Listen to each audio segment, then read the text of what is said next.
Ассалаумағалейкум, қайырлы кеш. Астана! Астана!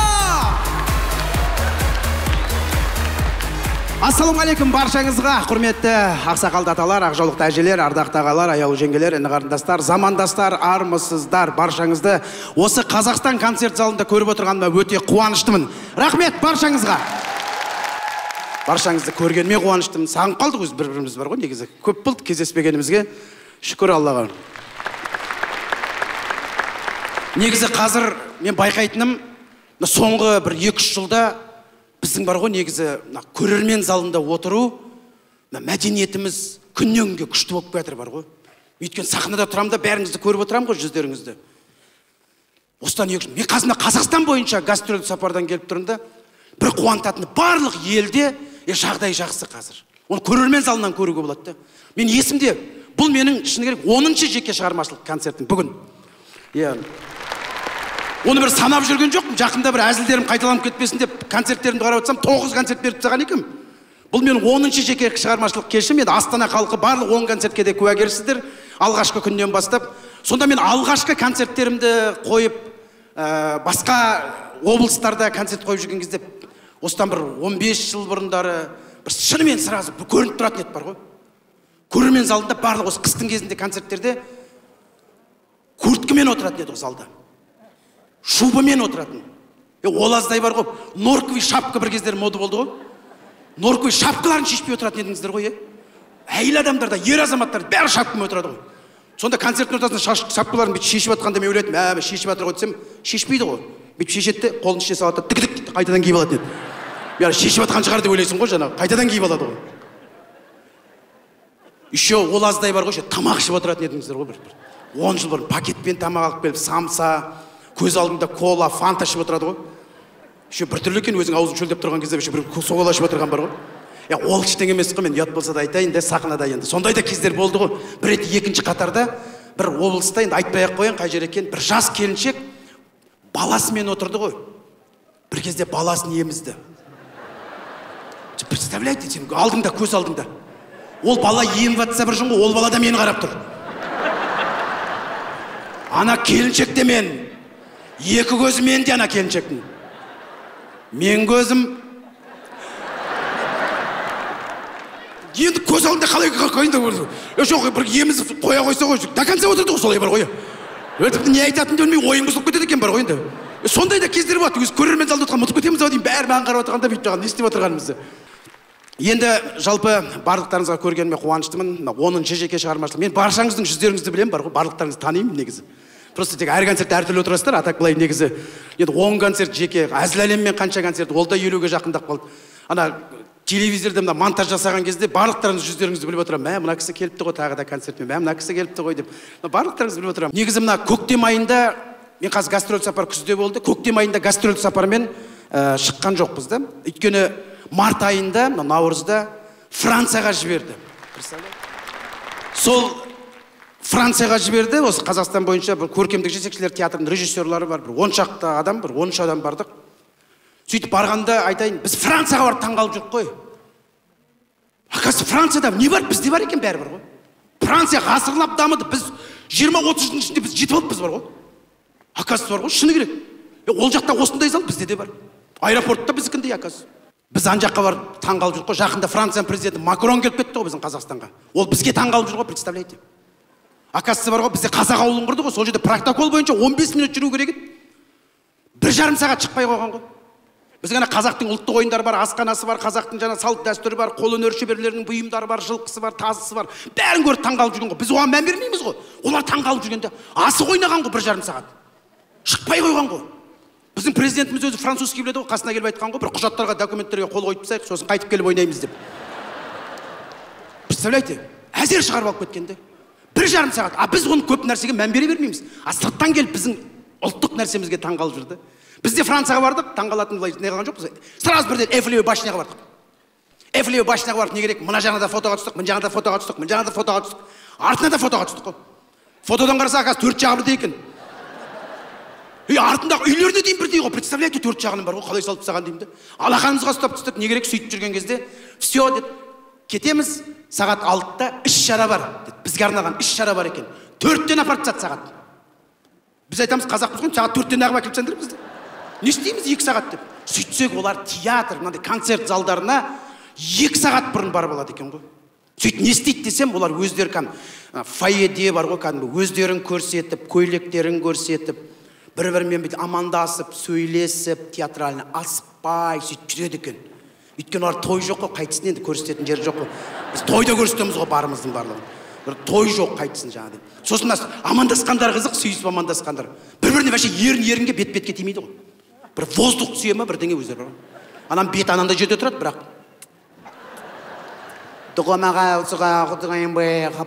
деп.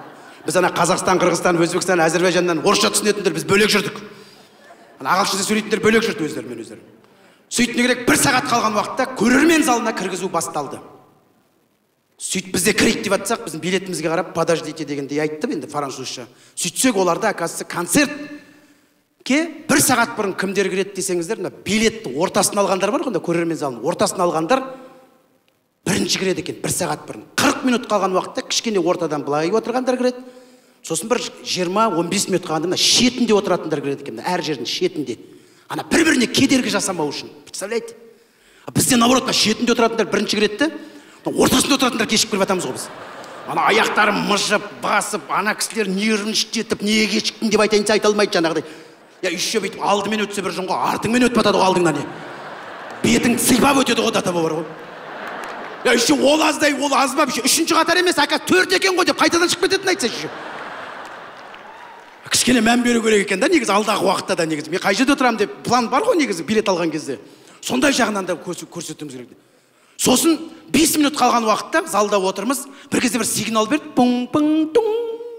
Біз ана әбден вокзалда аэропортта үйреніп қалған бірдеңе хабарлайын деп жатыр ма деп құлағымыз түріп отырсақ, сөйтсек артынан естідік. Сөйтсек, оказывается, концертке дайындалу, өзі сигнал ғой концерт, 5 минуттан кейін басталады деген.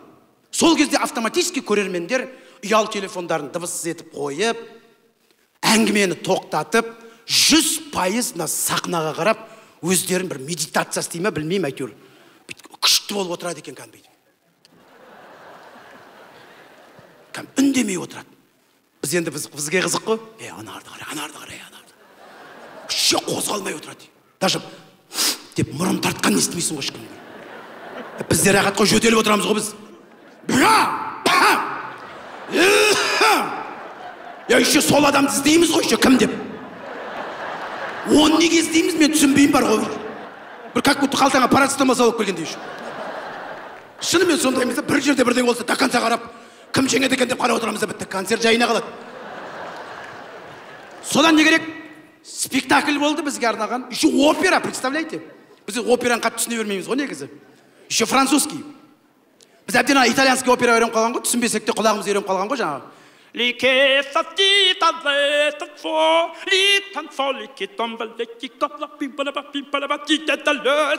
деп атқан үйренгенбіз ғой енді. Мысал деймін да енді, бірақ сөзін білмейміз не екенін түсінбесек. А французскийда ғ деген әріп көп екен бар ғой. Вообще бір трактор тұтанбай айтқан сияқты өлі айтып атқанда. Ғ деген әріпті опера айтқанда деп атқан бір түрлі. Еще ана балет бишілері бар да. Біздегі балет бар ғой, кішкене бізге арналған ау деймін. Оларда да лосина киеді, бізде де киеді ғой. Бізде бостау лосина киетін сияқты бір түрлі. Жоқ, шынымен, ана жақта жабысқан кезде аппақ лосиналары қыздарлады, жігіттер жақ бір түрлі екен енді бар ғой. Еще ана балет билейтіндердің аяқтары ұзын бола ма бірдеңе өзі. Біз андай жерде бірінші қатарда отырғанбыз, билеп біткен кезде аяқ сенің саған тиіп кететін сияқты как тұр. Басыңды қайта бүйтіп отырасың да жаңа. Сөйтіне керек 2 сағат отырдық, шыдадық әйтеуір. Бір кезде бітті спектакльдер, опера бітті, уф дедік. Бірақ бір таңғалатыным бар ғой, халық кетпейді екен. Кетпейді, орындарынан тұрып алып, браво! Браво! Браво! деп бізде тұрдық, браво деп айқайлап. Постоянно браво деп айқайлап жүргендей бар ғой. Шартсаға чапала құрды. Ана бейшілер ме, әншілер кетпейді, бүйтіп алып, поклон жасап, бүйтіп көр, өзін походкалар осындай ма, походкалар осындай өтіп жүргенде жаңа. Бүйтіп келіп жаңа. Бірге сахна жабылды, уф әйтеуір, бітті әйтеуір десек, халық шулап, ысқырып, браво! деп аналар қайтадан шықты бір кезде. Сөйтіп спектакль бітті, сосын ішімнен ойладым да, біздің халық деген күшті ғой деймін да біз негізі. Біз браво деген сөзді қатты не қыла бермейміз ғой. Біз какой браво, біз даже жүрегіміз сезеді ау деймін бар ғой. Біз концерт бітейін деп атқан біліп отырамыз ғой. Ай, осы бітейін деп атқан сияқты, осы последний секілді деп бар ғой.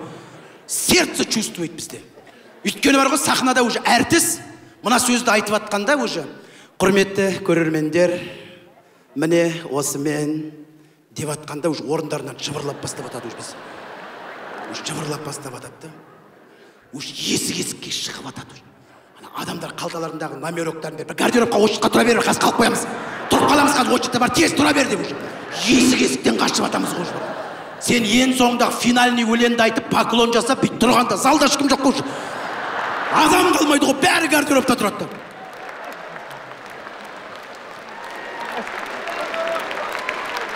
Жоқ, шынымен как көтір гардеробта киімдеріңізді біреу киіп кететін секілді бар. Бір машинаны эвакуатормен ГАИ алып кететін секілді. Үйлеріңізге уақытында кірмесе кіргізбей қоятын секілді қашамыз ғой. Сразу есік-есіктен ешкім қалмай қалады, расымен де бір түрлі болып қалады екенсің. Ең соңғы финал өлең айттың, адам жоқ. Контролер қыздар жаңа ортада, орындықтардың ортасында мусор жинап жүреді уже.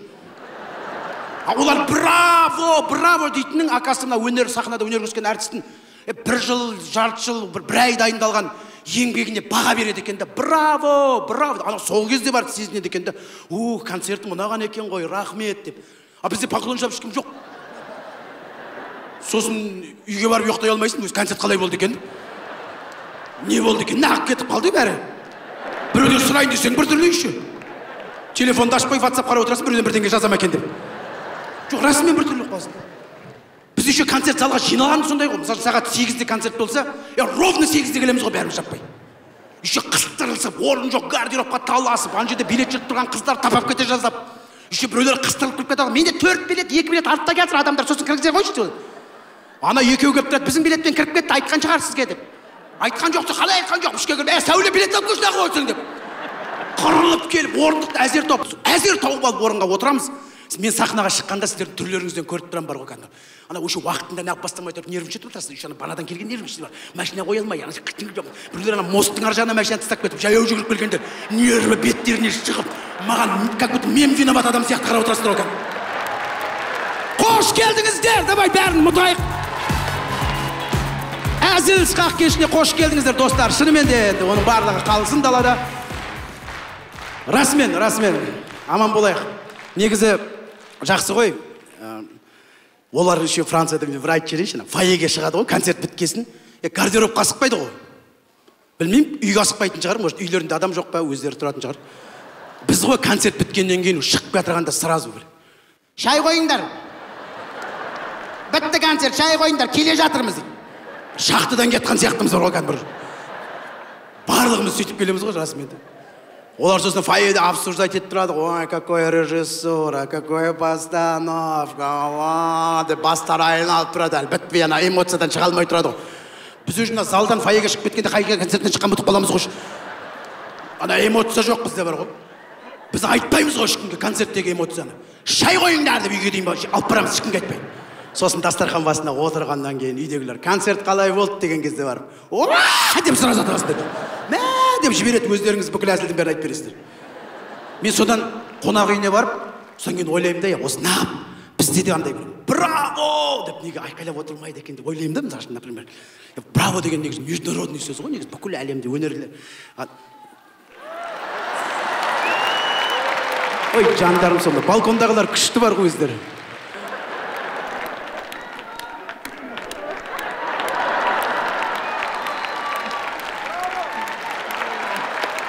Жоқ, мен қазір ана жерге барайын, өзімді хабарлаймын. Браво деп айқайлаймыз, өздеріңіз білесіздер. Просто көрейінші просто. Қызық үшін көрейін. Тұрсынбек Қабатов.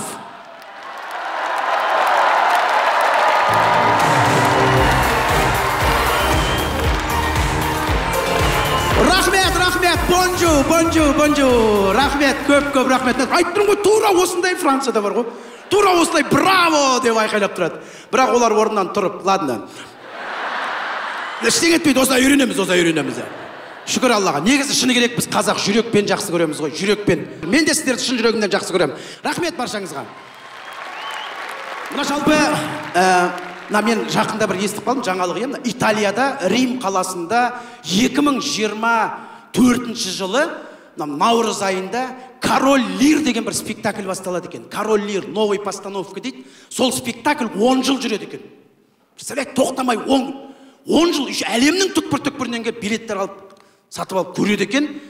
Мен де қызық көріп, сол билет сатып алайыншы деп қарасам, билет уже 28 жылға дейін өтіп кеткен ғой, представляете. 28 жылға дейін өтіп кеткен. Мен қазір осы залда отырған біреуіңізге айтсам, 28 жылға концертке билет аласың ба деп. Қай жылға? 28. Осы айдың 28 ма? Жоқ, 28 жылға десең, сразу ответ дайын ғой бізде, қой кет бар, кім бар, кім жоқ оған дейін. Біз вообще алдымызға болашаққа план құрмайды екенбіз бар ғой. План құрмайды екенбіз. Ол сол итальян халқы, бір Европан халқы, бір 34 жылы концертке барайын деп тұрған жоқ, бір спектакль сағынып жүрген адам жоқ. Просто сол уақытқа жетсем деп алдарына цель қойып қояды екен. Көрдіңіздер ме? Цель қойып қояды. Сосын олар постоянно планда жүреді. Сіздер де мына концертке билетті 2 ай бұрын, 1 ай бұрын алғандарыңыз бар ғой. Сонда 1 айдан кейін концертке барамын, 20 күннен кейін концертке барамын, 10-нан кейін концертке барамын, 5 күн қалыпты ғой, 3 күн қалыпты ғой деп. Көрдің, алда бір цель тұрады да. Бізге цель қоймаймыз. Біз өзімізді болашақ вообще көрмейміз. Вообще-то бүгінгі мен кешім более такой мотивационный тренинговый мастер-класс. Біз болашақта өзімізді көрмейміз. Біз айдың аяғын тек кредит төлеу үшін ойлаймыз, болды. Жылдың аяғын вообще ойламаймыз. Бізге бір сөз бар, қой құрсын, бұйырғанын көрерміз. Бас аман болсын. Айнағанда сол күнге жеткен кезде отырамыз. Алдын ала ойлану керек та. Мен әжелерімді көріп өттім, аталарымды көріп өттім, шүкір Аллаға. Сол кісілердің жоспары Европадан асып кетеді негізі.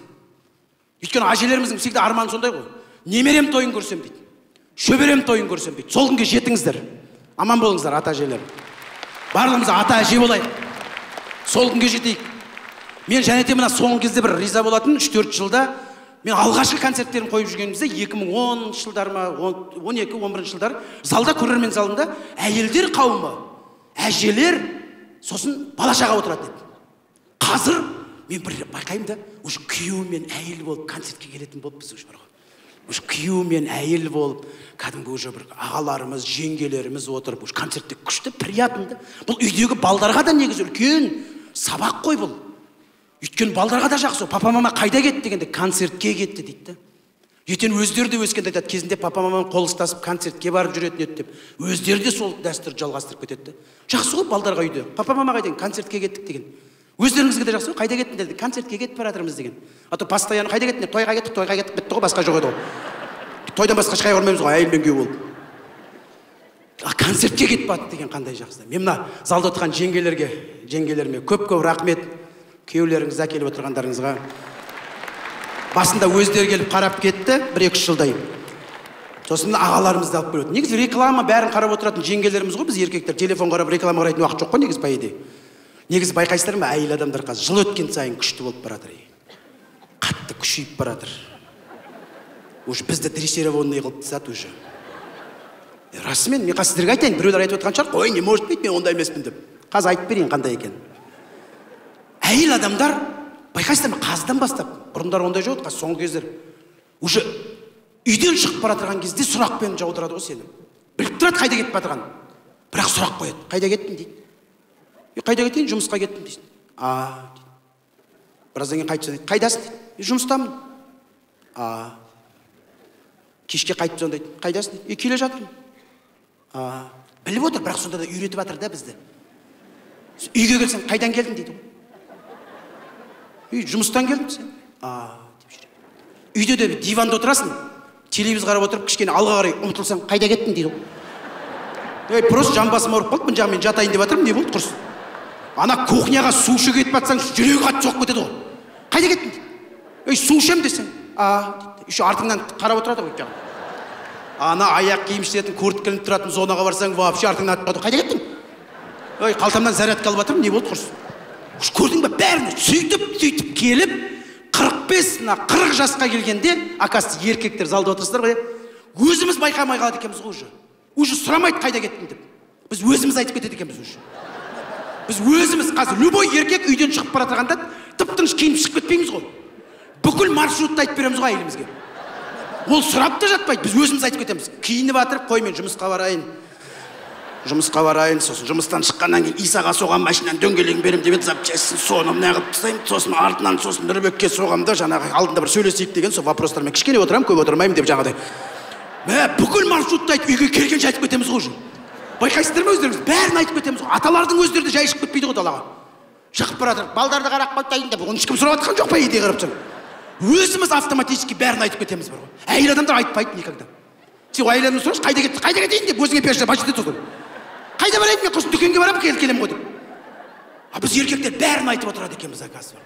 Әйелдер негізі мықты бар ғой. Даже бар ғой 7-8 еркек бір жерде отырамыз ғой. Сол кезде біреуінің әйелі звондап қалса, қалған 7-еуі тып-тыныш болып қалды ғой. Біз бар ғой өз әйеліміз былай түсіне жұрттың әйелінен қорқатын болыппыз уже. Расымен уже қалғанымыз тып-тыныш болып қалды. Ішінде бір мас біреу отырады ғой жаңағы сөзге көнбей отқан, деп отқан. Соның өзі тып-тыныш болып қалды ғой. Кім сәуле звондады? Күшейіп мықты болып жатыр әйел адамдар, вообще молодцы даже. Сендердің уже даже дауыстарыңыз естігенде шошитын болдық қой не. Сен әйеліңе звондашы, өздері бір подружкалармен 7-8 әйел отырады ғой. Олар неге тып-тыныш болып қалмайды ғой. Олар наоборот шулап кетеді. Сәлем ханым қалай? Жақында шулап жатыр өздері ол. Сәуле сәлем айтып жатыр, Нұржамал сәлем айтып жатыр, Қарлығаш сәлем айтып жатыр, мен Қарлығаш сөйлесем дейді. Бір кезде қарасаң Қарлығашпен сөйлесіп отырасың. Қалайсыңдар, Сәкен қалай, Бәкен қалай деп жаңағы. Вот әйел адамдар қандай күшейіп барады. Мен сосын әйел адамдармен сөйлесіп отырасың ғой, бір әңгімелерінде қазір қандай мотивационный бір тренинговый нәрселерге барады. Бір сетевой маркетинг бос жатпайды ғой. Бір ақша табудың бір нәрсесін бар ғой, бір всегда бірдеңелерден үйреніп, бірдеңелерді қарап, өздері отырғанда план құрып болашаққа. Ойбай, мощный деймін. Біз еркектер бас қозып отырып қалсақ, вообще бізде будущий план айтпаймыз ғой. Помнишь, 96 жылы баяғыдан не деп отырмын? 96 жылы помнишь? Мәке, ол іштеміз ғой, 85-тегі ше, ояғда, 85-те Москвада жүрген кезімде. Артқа кетіп, даттауы артқа, ең соңында бір қарасаң 2 сағаттан кейін ғұн сақ дәуірін айтып отырасың ғой. Біз вообще планымызды алға қоймайды екенбіз. Біз артта айтып отырамыз. Олар әйел адамдар жарайды. Негізі әйелдер қауымы вообще брендпен киінеді ғой қазір. Бренд. Луи Виттон, Валентина, Дольче Габбана. Обязательно бір киім, футбол керек, шалбар, аяқ киім біреу бірдеңесі болу керек әйтеуір. 700 мың, миллион, 2 миллионға сатып алады ғой. Не істейсің десең, зато бір рет алам дейді. Как будто одан кейін киім алмайтындай бар ғой. Зато бір рет алам, сосын ұзақ кием ғой дейді. Какой там ұзақ кет? 3-ақ рет кет, одан кейін гардероб тініп тұрады. Или фигурасына келмей қалады, или анау тарылып қалады. Нағыз брендті ауылда да кет. 700 мың қалмаса да 7 мың теңгеге сатып алады.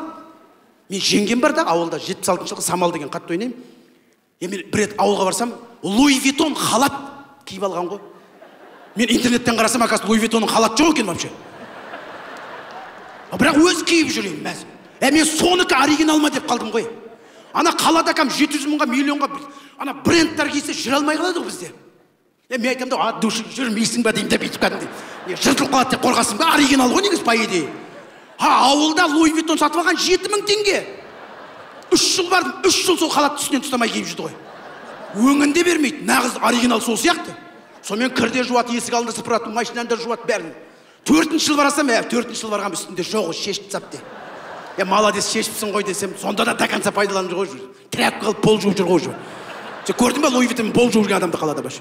Вот видишь вообще, ауылдың адамдары мықты ғой негізі. Мен риза боламын бар. Біз қанша болсақ қалада тұрсақ та бәріміз ауылдан шықтық қой негізі, ауылдың топырағына аунап.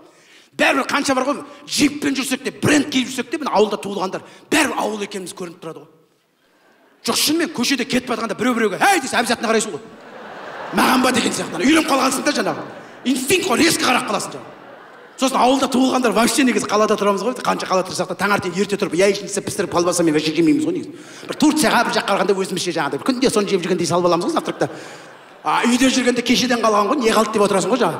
Кешеден қалған, алдың күннен қалған әйтеуір. 10 күннен қалған әйтеуір. Қалай не қалды бәрін жеп қоямыз ғой. Негізі ауылдың халқы керемет қой. Өзіміз де ауылға барсақ, 2-3 үйге қонақ болып қайтамыз, иә? Міндетті түрде өзіміз міндетсініп барамыз кәдімгі бар ғой. Қаладан келдік деп.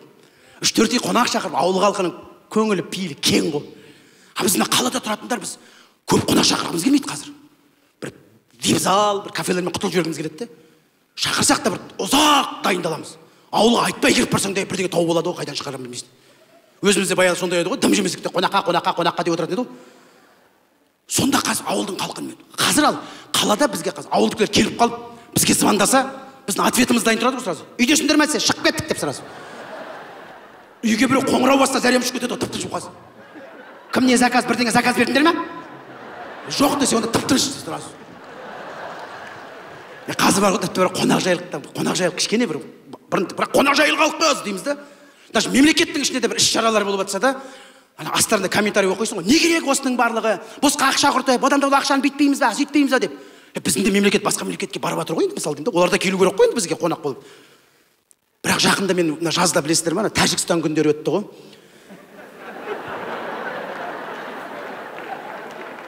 Әлі білесіздер ме? Незабываемый культурный день болды ғой. Мен соны қарап отырып, осы біздің Астананың халқы өзі дедім ғой. Бізде бардық сол жерге. Біздің жұмыстың қасында ана алма, апельсин, ана неше түрлі фруктылардан кілем жасап тастаған ғой, кілем. Соны 10 күн жасап, қауын қарбыздардан пирамида. Не деген керемет дей бар. Фотосы бар еді, айтпақшы көрсетіңіз, мынаны қараңыздаршы. Мынау деген бұлай 500 метр, бұлай 500 метр, бұлай 500 метр, бұлай 500 метр. Акасы бізден кейін не культура Өзбекстаны болу керек еді. Болу керек еді негізі. Сөйтіп не керек? Бізде бардық 5000-дай адам жиналды. Ол көрме екен ғой қазірсі. Біз оны ярмарка деп барғанбыз ғой, қайдан білейік. Ана келген тәжік халқының көзі, мен байқап жүрдім ғой. Біздің Астананың сұлулығында, экспоның қалашығында болды. Вау, не деген керемет деп олар жүрді. Біздің халықтың көзі алма, апельсин, алма, қарбыз. Мен сол басында тұрғандарынан білмедім, что-то не то болады ау деп бар ғой. Өйткені тұрыстардың өзі направлен тұрдық, аяқтардың өзі бүйтіп тұрды ғой. На ходу, на старте тұрдық қой бүйтіп. Бір кезде екі президент келіп сөйледі, ең соңында Имамали Рахменов айтты ғой. Болған шығарсыздар, біздерді шақырып. Сіз болған жоқсыздар ма? Айтпайсыздар ғой бірақ. Сол кезде ауыз тисеңіздер болады деді ғой. Сол Имамали Рахменов ойлады ойдым артынан, соны бекерсе айтмайтын сол сөз деп. Біз қазақ ауыз тисіңдер деген болды ғой, бітті ғой, бәрін алдыңдар деген сөз ғой. Ауыз ти деген бір-екі алма ғой негізі. Какой там ауыз ти? Анаған аяқта тиді, үстіне жатып алды ғой датаворға. Шетінен бастасақ болатын еді ғой деймін да. Асықпай бәрімізге жетейін деп тұрған жерде. Үстінен тапап кетті. Қарбыз, қауын, ана виноградтардың үстінен жатып алып, мешоктар қайдан шыққан білмей қалдық қой, тіпті шошып кеттік қой. Қапшық алып кеттік қой. Ана ішінде бір орысша түсінетін тәжік жігіттер бар екен, солармен сырттан қарап тұрып айттым, вы не пугайтесь дедім да енді. Это у нас традиция такая. А так у нас яблоко, апельсин много дома, никто не кушает сейчас. Это просто, как вы уважаемые, ничего не должны оставить. Да, да. Тарелкеге дейін жұлып алды ғой, не дейсің енді. Все традиция. Мы гости идем, когда казахи, өзіміз жейміз, и остальные пакетке салып кетеміз біз. Да, ты что? Да, это уважение, вы так думаете. А так некоторые бывает, вообще не ходим, деп қоям қойсын, қайдан білейін. Бұлай шыққаннан кейін біздікілерге айтам ғой, өлдіңдер ме, не болды соншама деп. Сөйтсек сол жерде қазақтардың айтатын ответті ғой, бәрі алып жатыр ғой деген бар ғой. Біз қазір соңғы кезде байқайсыздар ма? Бір тегін нәрсені жақсы көріп кеттік бар ғой. Тегін нәрсе берсе екен деп тұрамыз да. Ана бір магазиндер білесіздер ме? Акция жасайды. Первому 10 клиенту бесплатно дейді ғой. Екінші күн қарасаң есік алдында 1000 адам тұрады ғой. Сонда ойланбай ма екен деймін да, 10 человек деді ғой, бізге вообще шанс жоқ қой деп. Как будто ана акцияны өзгертіп жіберсеңіз, ладно, 1000 человек деген сияқты тұрамыз ғой до конца. Ең соңында есікті бұзып көріп, бір қарасаң Инстаграмда жүреді, бәленше магазиннің ішіне бітшін шығарып, неге онда акция бересіңдер деп қыршып береміз ғой. Бір кішкене біз өзіміздің астына тұрамыз, қазақ деген өз текті халықпыз, мықтымыз деп кей кезде сондай жерде мұтып кетіп жатамыз ау деймін негізі. Біздің жеріміздің өзі қандай? Әлемде деген біз 9-шы орын аламыз. Әрқашан айтамын да, жер кең. Осы жерде қанша халық тұрады? Бізде қазір 20 миллион халық тұрамыз. 20 миллион. Бізге бақыттымыз ғой біз. Біздің ата-бабамыз мықты болған ғой негізі бар. Бізде Менделеевтің бүкіл таблицасы бар. Баяғыда біздің аталарымыз, батырлар бар ғой негізі. Мына жерді жаулаған кезде Менделеевтің таблицасы. Кейбір мемлекеттерде Менделеевтің бір-екі таблицасы жоқ, қалған таблицасы бар. Біреулерінде жартысы бар, жартысы жоқ. Біреулерінде бір-екі таблицасы бар, қалған жоқ. Бізде бүкіл таблица бар Менделеевтің. Қазақстанда. Біздің аталарымыз бүйтіп атпен жаулап жүрген кезде, біткен сияқты. Батырларына қарап тұрып, хандарымыз. Так, не жоқ? Бари жоқ, натрий жоқ, алюмин болмай жатыр пока. Давай, қай жақта бар, ан жақта бар, жаулап алайық деп кәдімгі. Бүкіл Менделеевтің таблицасы Менделеевке дейін жасап тастаған сияқты біздікілер. Содан кейін бәрі бар ма? Бар. Все, ол демалайық деген сияқты да мен уже. Бүкіл таблицасы бар. Қазақстан 20 миллион. Шри-Ланка деген мемлекет бар, қараңыздаршы. Кіп-кішкентай ана сарымен тұрған, кіп-кішкентай қанша халық тұрады, қараңыздаршы. 23 миллион халық тұрады. Мен кей кезде ойлаймын, Шри-Ланкада біз тұратын сияқтымыз бар ғой. Бір ауылға барсаң, халық жылап жатады, жайылымға жер жоқ, мал жаятын жоқ, шөп шабатын жер жоқ, қалаға келсең 10 соттық жер жоқ, көшеде пробка, есік алдында машина қоятын орын жоқ. Шри-Ланка, Северный, Южный Кореяны қараңыз. Мен осы мемлекеттер үлкен мемлекет па деп ойлайтын.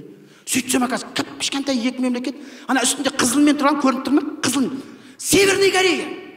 Бүкіл әлем шулатып отыр ғой. Ана Ким Чен Ын деген президенттерін білесіздер ме? Бір қызыл кнопкасы бар, отыр ғой. Баш берейін ба? Бүкіл Америка, Россия, бүкіл жаңағы Европаның бәрі отыр ғой. Баш бермес деп. Тоқтар қандай күшті деймін да. Ана қызыл кнопка бар ма жоқ па ешкім білмейді да оны. Ол Северный Кореяға ол Ким Чен Ыннан басқа ешкім кіріп соғатқан жоқ.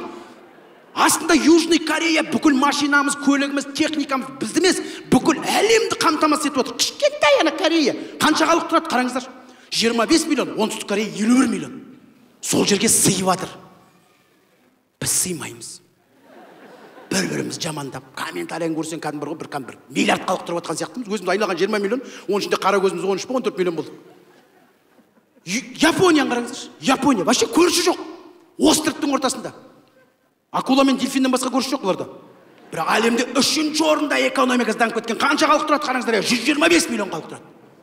Сіздерге қарасам бар ғой, бәрін таңғалып отырсыздар ғой. Интернет жалғыз менде сияқты бар ғой кәдімгі. Бір Колумб секілді бір островқа келіп тұрған сияқтым бар ғой. Есть такое государство, говорится, только. Япония 125 миллион. Картасын қараңыздаршы деймін де. Біздің картаны бір художниктар салып берген сияқты ғой. Әдемі ғой біздің карта. Японияның картасын қараңыздаршы. Бір сары краскаға бір кисточканы алып деп шашып берген сияқты. Еще астына қарай танып кеткен ғой, көрдіңіздер ме еще? Бангладеш деген мемлекет тағы. Кішкентай болғанда да кішкентай, ана жерде қанша халық тұрады, шошып кеттім қараңыздаршы. 169 миллион. 169 миллион. Мен айтамын, мыналар жоқтамайтын шығар деп ойлаймын. Мыналар жатса сыймайтын сияқты мемлекетіне. Бізге ата-бабамызға рахмет, қандай кең байтақ жерді бізге тастап кеткен деймін де.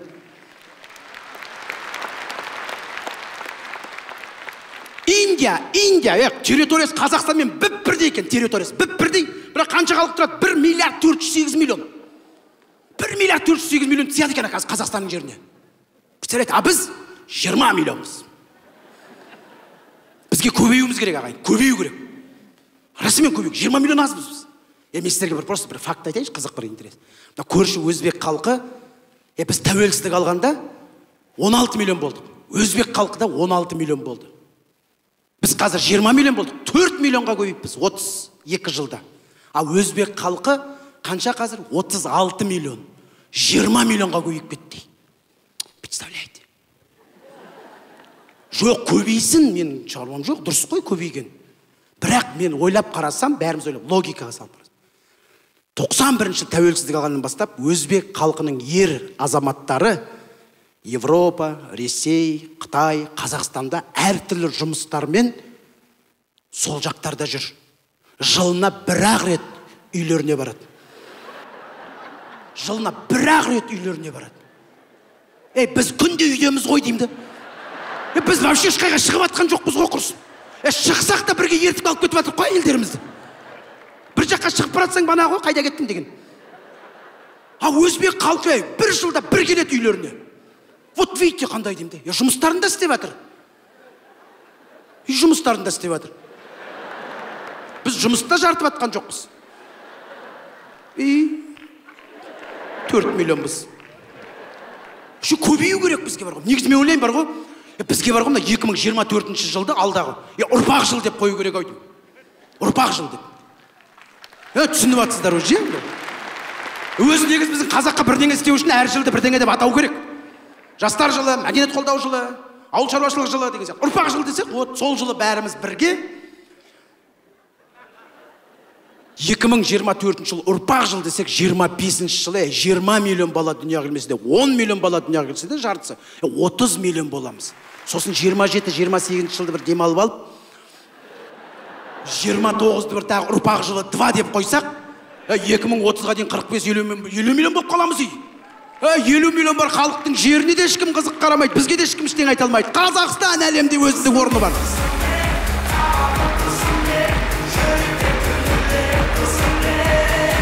Рахмет, рахмет. Сондықтан 24 жылды күтпейік деп атсам да. Шүкір әйтеуір, күннен күнге қазір дамып жатыр, көтеріліп жатыр.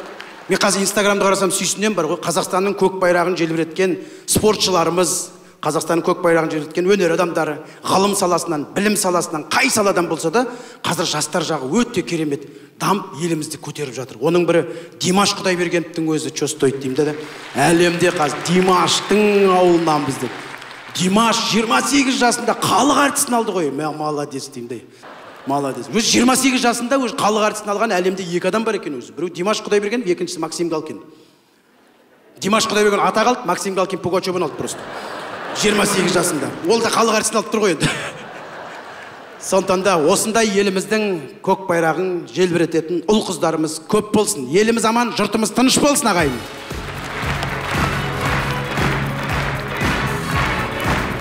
Рахмет, рахмет. Қазақстан Республикасының еңбек сіңірген қайраткері, әрқашан жанды дауыста, бүгінгі таңда тіпті тележүргізуші. Қарсы алыңыздар, Жұбаныш Жексенұлы.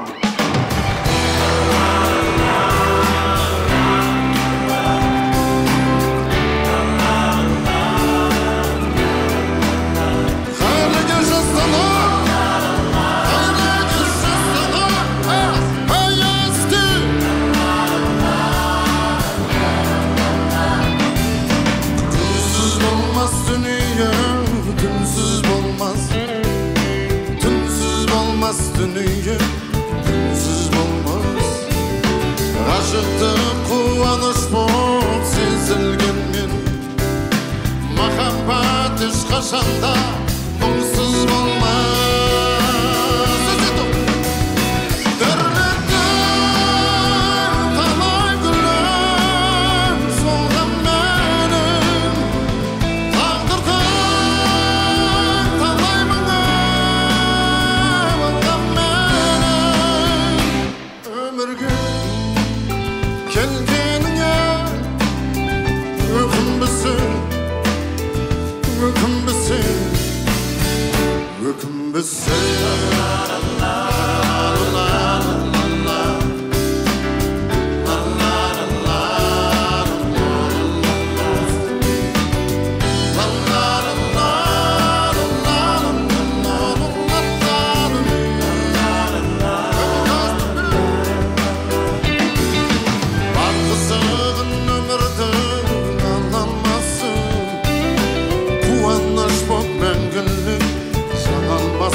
Қазақстан Республикасының еңбек сіңірген қайраткері Жұбаныш Жексенұлы.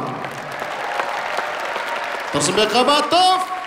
Жұбаныш Жексенұлы.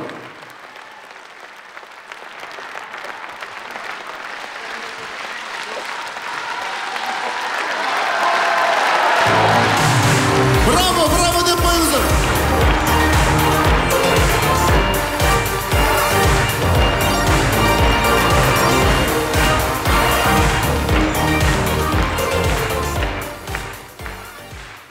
Рахмет. Жұбанышқа неге браво деп атсыздар? Браво менікі ғой деп қызғанып тұрса ке. Дұрыс қой, осылай міне керемет осылай. Браво деп атсаң, шабыттанып кетеді екенсің бар ғой кәдімгідей. Мен Жұбанышты айтамын да, жасы 50-де ғой қазір. 50-ге толып жақында. Представьте. 50-де өзің ойлашы сахнада мені сағындың ба? Жүрмін шалым мұңға, үңкәрмайын. Қазір 50-дегі адамдар жас байқайсыздар ма? Мен есімде баяғыда 50 жасқа, атам 50 жасқа толғанда ортаға әзер алып шыққанбыз тос айтқызуға. Ол кезде вообще 50-дегі кісілер там үлкен көрінетін еді ғой. Ал мен ойлайтын вообще баяғыда 60-тан кейін адам өмір сүрмейтін шығар деп. Енді 50-дегі атаңды көргеннен ойлайсың ғой 60-қа жетпейтін шығар мына кісі деп бір.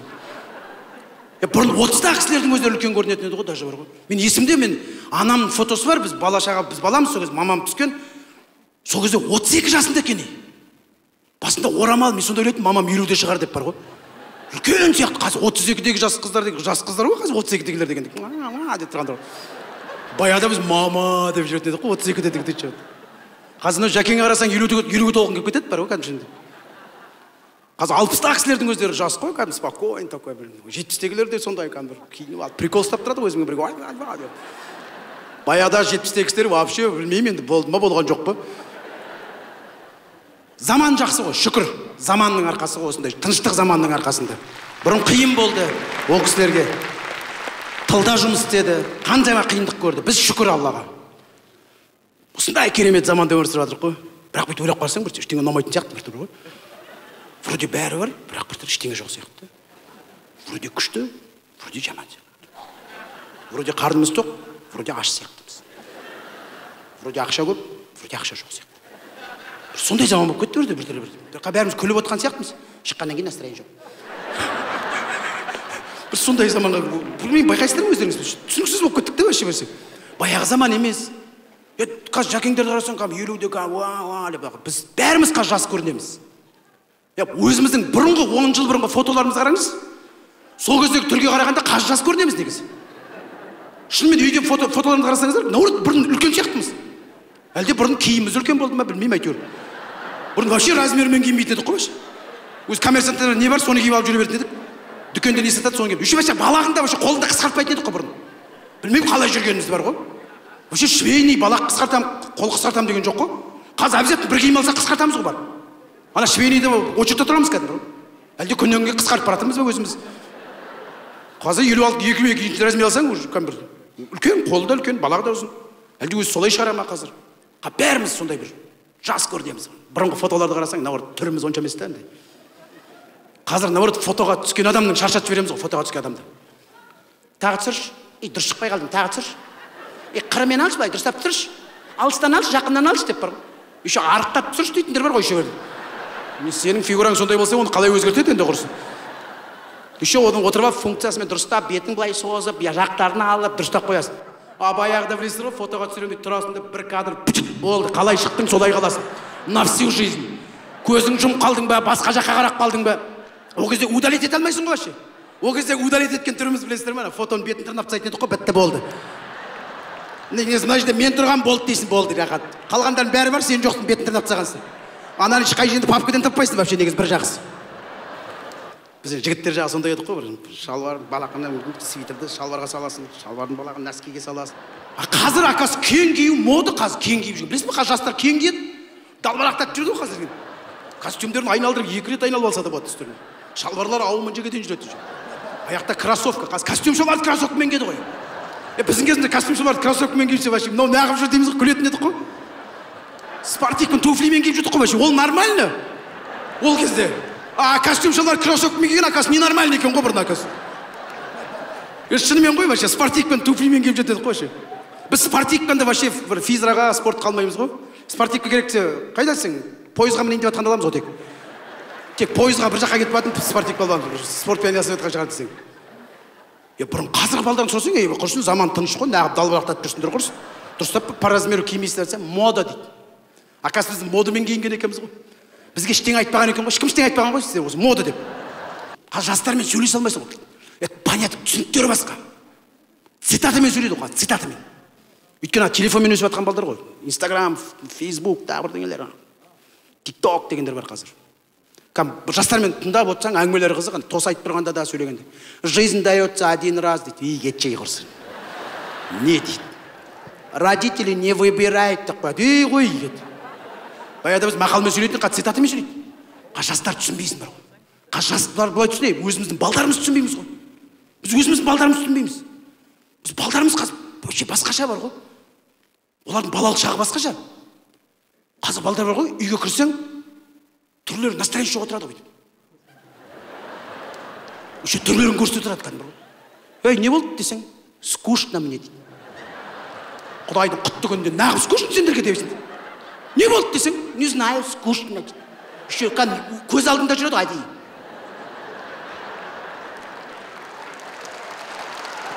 Үйдің іші оншық толып тұр. Телевизор, мультфильм жүріп жатыр. Холодильник тамаққа толып тұр. Білмеймін, скучно соларға. Не скучно деп, әрі десе олардың көңілін тауып кетесің. Давай завтра тогда сделаем, да? Завтра пойдем туда, завтра потом поиграем. Хорошо? Сегодня нормально? Да, десе, сонда да. Ладно. Біздің кезіміз нағыз скучно болған екен ғой, қазір. Тым жоқ қой, тым. Не телефон жоқ, не телевизор жоқ. Телевизор болатын өзі. Бірақ сағат 11-ден, таңертең 11-ден, кешкі сағат 6-ға дейін технический перерыв деген болады еді, білмеймін. Не перерыв екен білмеймін, сол сағат 11-ден бастап кешкі 5-ге дейін жұмыс істейтін уақытта. Қосып қалсаң тың деп тұратын. Бетінде штрих код па бірдеңе шығып. Еще телевизордың бетін жауып қоятын едік қой, білесіңдер ме? Әлі кружевный бірдеңелермен жауып қоясың деп, білмеймін, біреу шығып кетеді деп қорқасың ба құрсын. Сол кезде білмеймін, не түсінік деймін бе, неге жауып қойдық, мен түсінбеймін, ашық тұрса да болады екен ғой. Үстіне ваза қойып қоясың еще кәдімгі бар ғой. Ол телевизордан арттарын мындай еді ғой еще. Сонда 7-8 жас оқимыз де, сонда былайырсың. Ана балдар айтады ғой, ауылдағы балдар. Телевизордың ішінде адамдар жүреді екен десе, артында тесіктен қарайтын едік қой да. Сонда 7-8 оқимыз, да тупой болғанбыз ғой деймін де. Бізге ешкім ештеңе айтпаған ғой сонда деймін да. Сен қазіргі балаға айтшы, ана телевизордың ішінде біреулер жүреді, мынандай кішкентай адам деші. Өзің бетің қарап тұрады бүйтіп. Дурак что ли деп. Қазірлерден сұрасаң, олар айтады, специальная студия, где там снимает, и через интернет передается, и там стоит специальная там бірдеңе тарелка. От этого приходит сигнал в телевизору, и там все каналы показывают. Они там сидят, деп өзің дұрыстап жүреді ғой. Өзіміз ұмытып кетеміз, сұрақ қойғанымызды. Уже балдардан сұрайсың уже, где сидят деп. Балдар ақылды ғой. Балдар ақылды. Сонда біз 7-8 оқимыз, да тупой болғанбыз дейді. Телевизордың артында адам жүреді дегенге соған сеніп жүрдік қой. Қазіргі балдарда еще бар ғой, білесің, переходной возраст бар ғой еще. Қазіргі балдар переходной возраст бар кәдімгі. Өздерін переходной возраст екен біледі еще. Біз вообще переходной деген вообще білмей кеттік қой, құрсын бар ғой. Переходной деген сөздің өзін білген жоқпыз ғой, не то что переходной деген.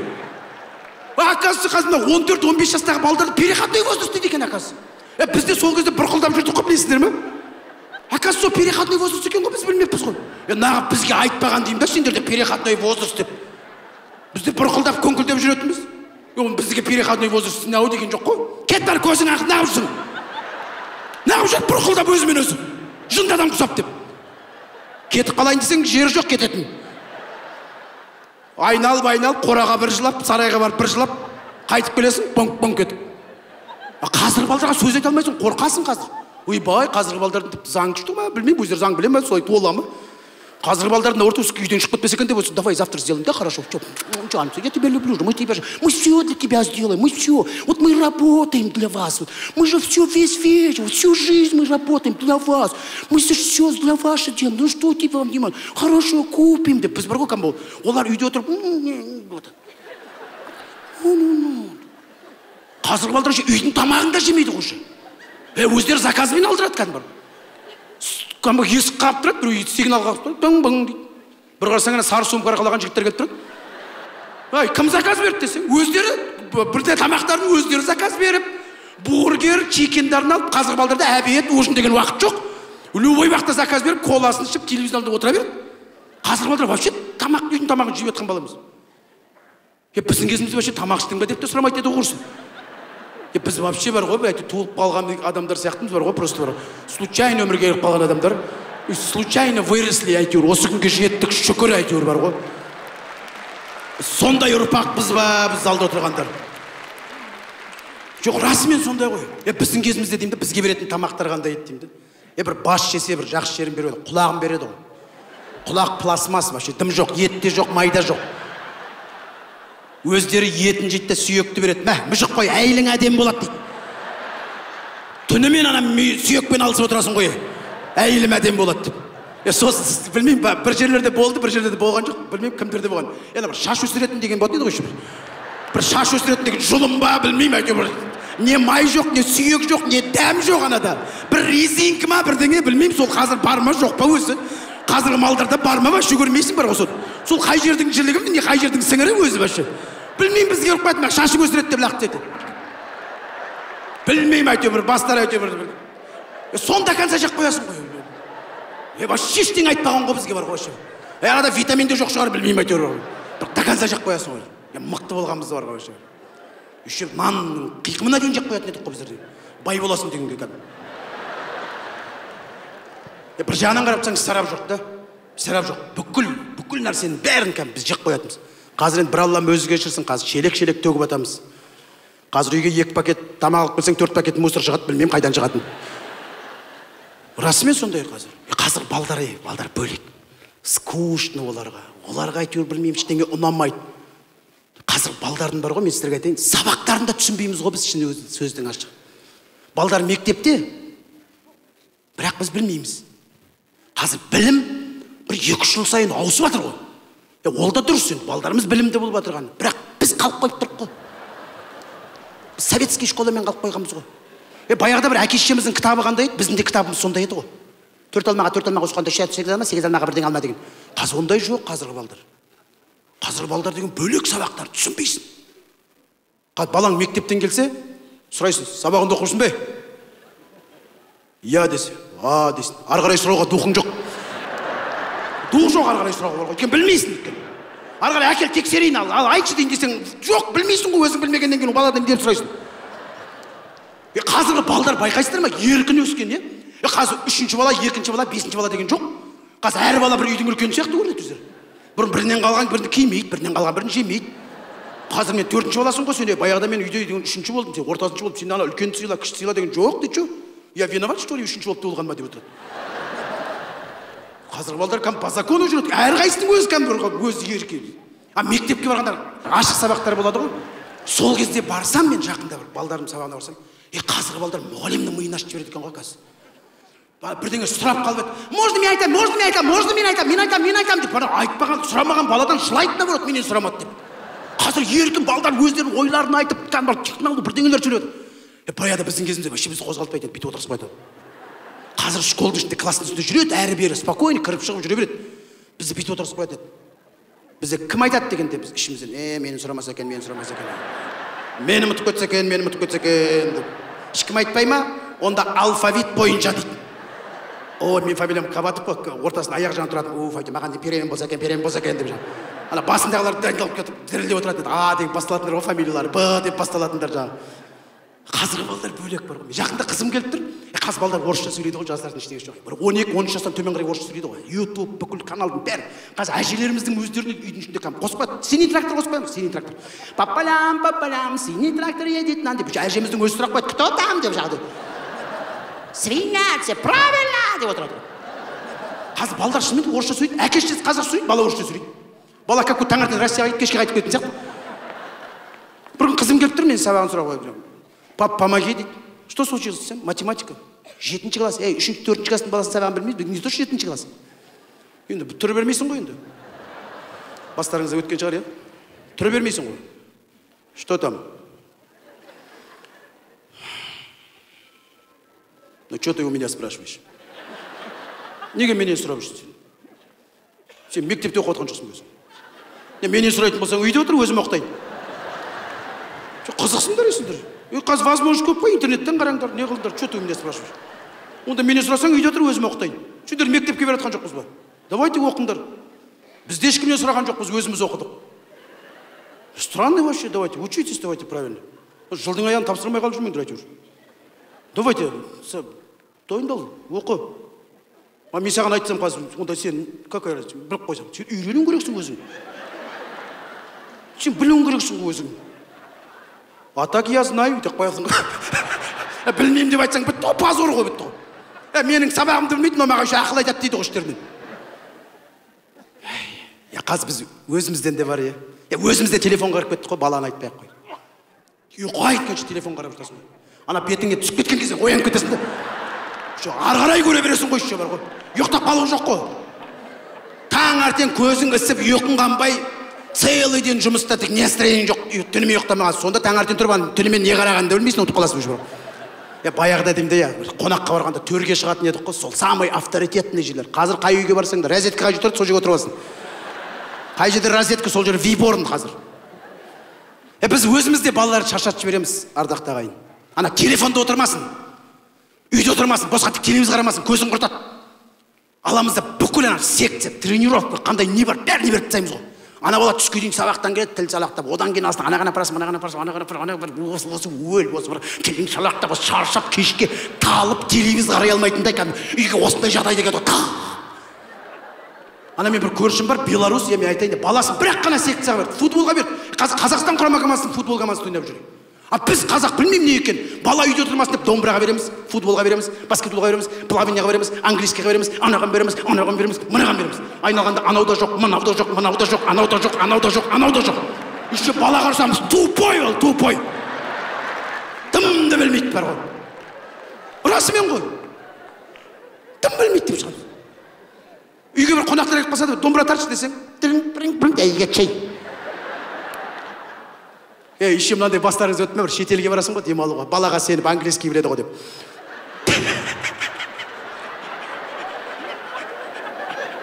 Но английский оқып жүр ғой деп шетелге барамыз ғой өзімше. Границаға өткеннен кейін болды ғой, біз енді қазақ тілі он жақта жоқ қой.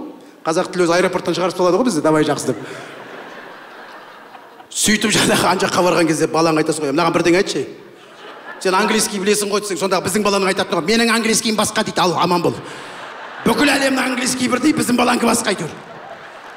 Болды ма бастарыңызда сонда? Сонда баланы шаршатып жібереді екенбіз ғой, өзіміз бар ғой. Көрді, бала отырмасын деп, өзіміздің де уақытын алдық, баланы да уақытын алдық босқа бар ғой. Біз өзіміз былай логикаға салып көру керек те баланы. Баланы бүкіл тренировкаға береміз, айтқаншы. Плаванияға отырады бала, суға түсіп жатқан баланы 1 сағаттан қарасаң домбыра тартып отырады. Домбырадан шығарамыз, английский береміз, одан шығарамыз, күресіп атады уже бар ғой. Кішкене бір-біріне ұқсайтын нелерге берейік те құрсын, бір баланы қинамай. Судан шыққан баланы английскийге апарып тастамай жаңағы. Кішкене кепсін де құрсын бала. Артынан шығып, футболға апарып тастаймыз. Кішкене бір-біріне ұқсайтын, бір күні бір кішкене бір спортивный, екінші күні бір кішкене бір культурный деген сияқты бір. Жоқ, расымен сондай ғой, расписаниялар сондай, қараңыздаршы балдарыңыз. Баладан сұрау керек. Баламен сөйлесу керек бізді. Баладан сұрау керек. Бала ұлыңа, қызыңа, сен өзің бәше жүрегің нені қалап тұр? Вот такой секциялар бар. Вот 10. Ішінен қайсысын таңдайсың өзің деп. Бала өзі таңдайды ғой енді. Мынауым десе, біз бүйтеміз, мынау десе, қой кет, қайтасың оны? Баланы таңдауын бермейміз де. Не істейсің оны құрсын дейді. Өзіміз ұсынып тұрық. Не істейсің оны дейміз. Баланың өзіне ұнап тұрған шығар деймін де. Ол соның маманы болатын шығар. Болашақ басқа ғой қазір. Біз білмейміз ғой болашақта не күтіп тұрғанын. Балалар біледі, олар көріп жүр ғой. Негізі мына балалар ұл баланы әсіресе, ер азаматтар көп екенін айтайын. Оказывается, біз уже 5-6 жасқа келіп қалғанда, бала 4-5 жасқа келгенде, оказывается, қасымыздан тастамауымыз керек екен. Ұл бала әкенің қасында жүру керек екен. Мына әкенің қасында жүрген бала ерте есейеді, мен сіздерге айтайын. Оказывается, біз байқамайды екенбіз. Қазір балдар байқасаңыздар, мамасына жақын ғой. Мамасына жақын. 30-ға 40-қа келіп қалса да, папасының телефоны бар, бірақ мамасына звондайды. Өйткені папасы кішкентайынан ерткен жоқ қой. Бұрын тек үйге звондаймыз да, әйелімізге звондаймыз да, бала не істеп жатыр дейміз. Бала өскенде де соны істейді. Папа не істеп жатыр дейді. Бумеранг қайтып келіп жатыр, көрдің бе? Қасымыздан тастамауымыз керек. Біз тек баланы тек мектепке апарамыз, бір тренировкаға апарамыз, үйге әкеліп тастаймыз, давай жақсы істейміз болды. Машинадан сөйлеспейсің ғой, телефонмен сөйлесіп отырамыз ғой. Ұл баламен сөйлесу керек. Ұл бала өзінің секреттері бар, идеясы бар. Тыңдап көріңіздерші, бір уақыт беріп. Өздерінде план бар, негізі оларда бар ғой. өзің таңқалып қаласың, деп қаласың. Өйткені бала атасына жақын болады ғой. Ұл бала атасы сөйлеседі, бірақ атасында возможность жоқ, 60-та 70-те не істейді оған. Әкеде возможность көп қой, өйткені жас қой өйткені, көрдіңіздер ме? Сондықтан да ұл бала емес. Төле би атамыз, білесіздер ғой, Төле би атамыз 13 жасында дауын шешкен ғой, дау шешкен. Би болған 13 жас. Әкесі қасынан тастамаған, үлкен әңгімелерге араластырған. Бала 13 жасында дау шешкен. Қазір 13 жастағы балдар дау шешпек түгел бауын шеше алмайды. Бауын шеше алмайды ғой, жылап отырады, бутсыйын шеше алмай, футбол ойнап келгеннен кейін аңырап. Көрдіңіздер ме? Қыз балаңды ертіп жүрсеңдер, вообще тақуа боламыз бар ғой. Негізі ұл баланы ертіп жүрсек, біз өзіміз дұрысталамыз ғой. Анау жерге бармайсың.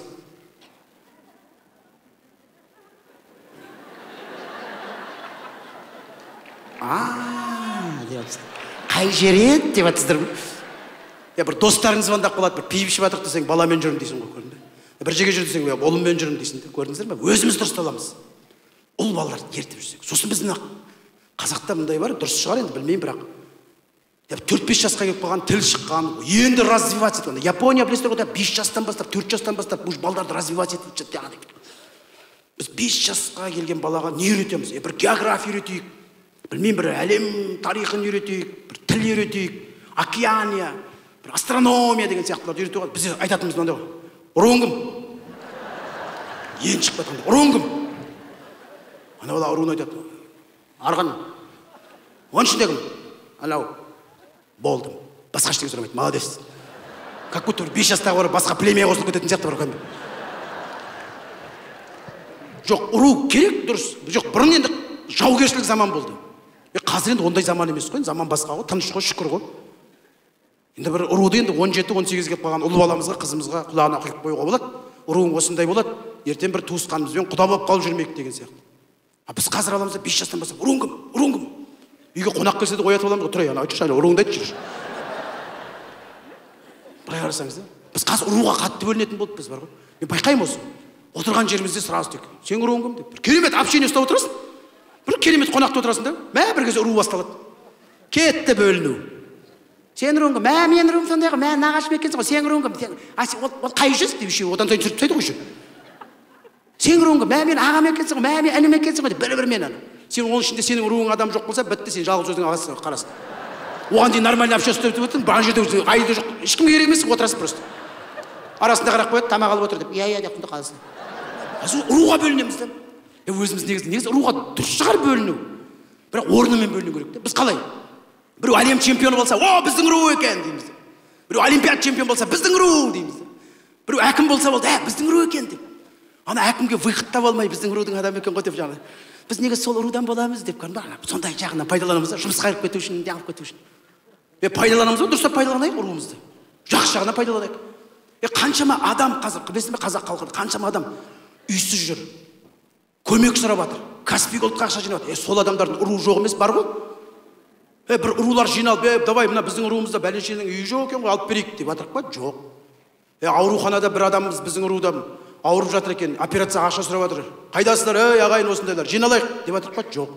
TikTokта күнде қыздар шешініп жатыр. Осылар дұрыстай, қайда мынау кімнің ұруының қыздар деп. Тәрбиелеп жатыр па? Жоқ. Тек пайдаланамыз жақсы жағына жағын. Біздің ұру екен ғой, әкім біздің ұру, әкім біздің ұру, министр біздің ұру деп. Хитрыймыз. Жоқ, расымен ұру жақсы. Мен айтамын да, мен жақында қарап отырсаңыз, ұруларды зерттеп теңдеп. Біз мықты халық болмыз, мықты. Ұрулардың таңбалары бар да. Байқап отырсақ, акасы біздің таңбаларымыздағы әр ұрудың таңбасы бірдеңені білдіреді бар ғой, үлкен нәрсе. Ана Леонардо да Винчидің картиналарын әлі күнге дейін зерттеп жатыр ғой. Біздің де таңбаларымызда бар негізі. Біз бірақ ұруларымызды тек ресторанның аты, дүкеннің атына пайдаланамыз да. Негізі ана таңбаларымызда көп нәрсе бар. Біздің ұруымыздың таңбаларынан көптеген әлемдік брендтар, көптеген шығарып жатырған жаңағы технологиялар біздің ұруымыздың таңбаларынан ұрлап алған секілді. Мысалы қараңыздаршы, әртүрлі ұрудың таңбасы. Мысалы қараңыздар, мына ұру, мынау нені білдіреді, қараңыздаршы. Хэштег жақында шықты. Бұрын болған жоқ қой хэштег деген сөз. Біздің ата-бабамыз баяғыда 9 ғасырда қайдан білді қай ұрудың таңбасы, қараңыз, сіргелі. Үйтпесе сіргелі 9 ғасырда қайдан білді хэштег дегенді. Хэштег сіргелі демеген шығар өздерін. Немесе келесін қараңыздар, якорь. Бізде корабль болған ғой, значит. Қараңыздар, қай ұрудың таңбасында болған қыз? Шанышқылы. Но якорьға басқа не болсаңыз деймін. Келесі қараңыз мына. Ток бізде электроэнергия болған. Шын айтам. Қараңыздар, қай рудың таңбасын алған? Ысты. Үйтпесе ысты 8-ші ғасырда енді токтың знагын қайдан білді? Өздерінде уран болмаған шығар. Не играй с ысты, опасный для вашей жизни деп. Пирамида. Біз фараондардың алдында өмір сүріп жатқан халық болдық. Фараондар бізден көріп алған ғой. Қай рудың таңбасы қараңыздар? Ошақты. Мынаны қараңыздар. Динозавр. Біз даже бар ғой, динозавр баққанбыз ғой. Динозавр баққанбыз. Қай рудың таңбасында тұр? Уақта тұр. Үйтпесе уақ ру, динозавр немене? Жираф дейсіздер ме? Келесін көрейік. Ноқаңыз, шексіздік. Бесконечность деген білдіреді. Бүкіл әлемде бренд, браслет, цепочка, тағы басқа. Бұл қай рудың таңбасы? Арғын.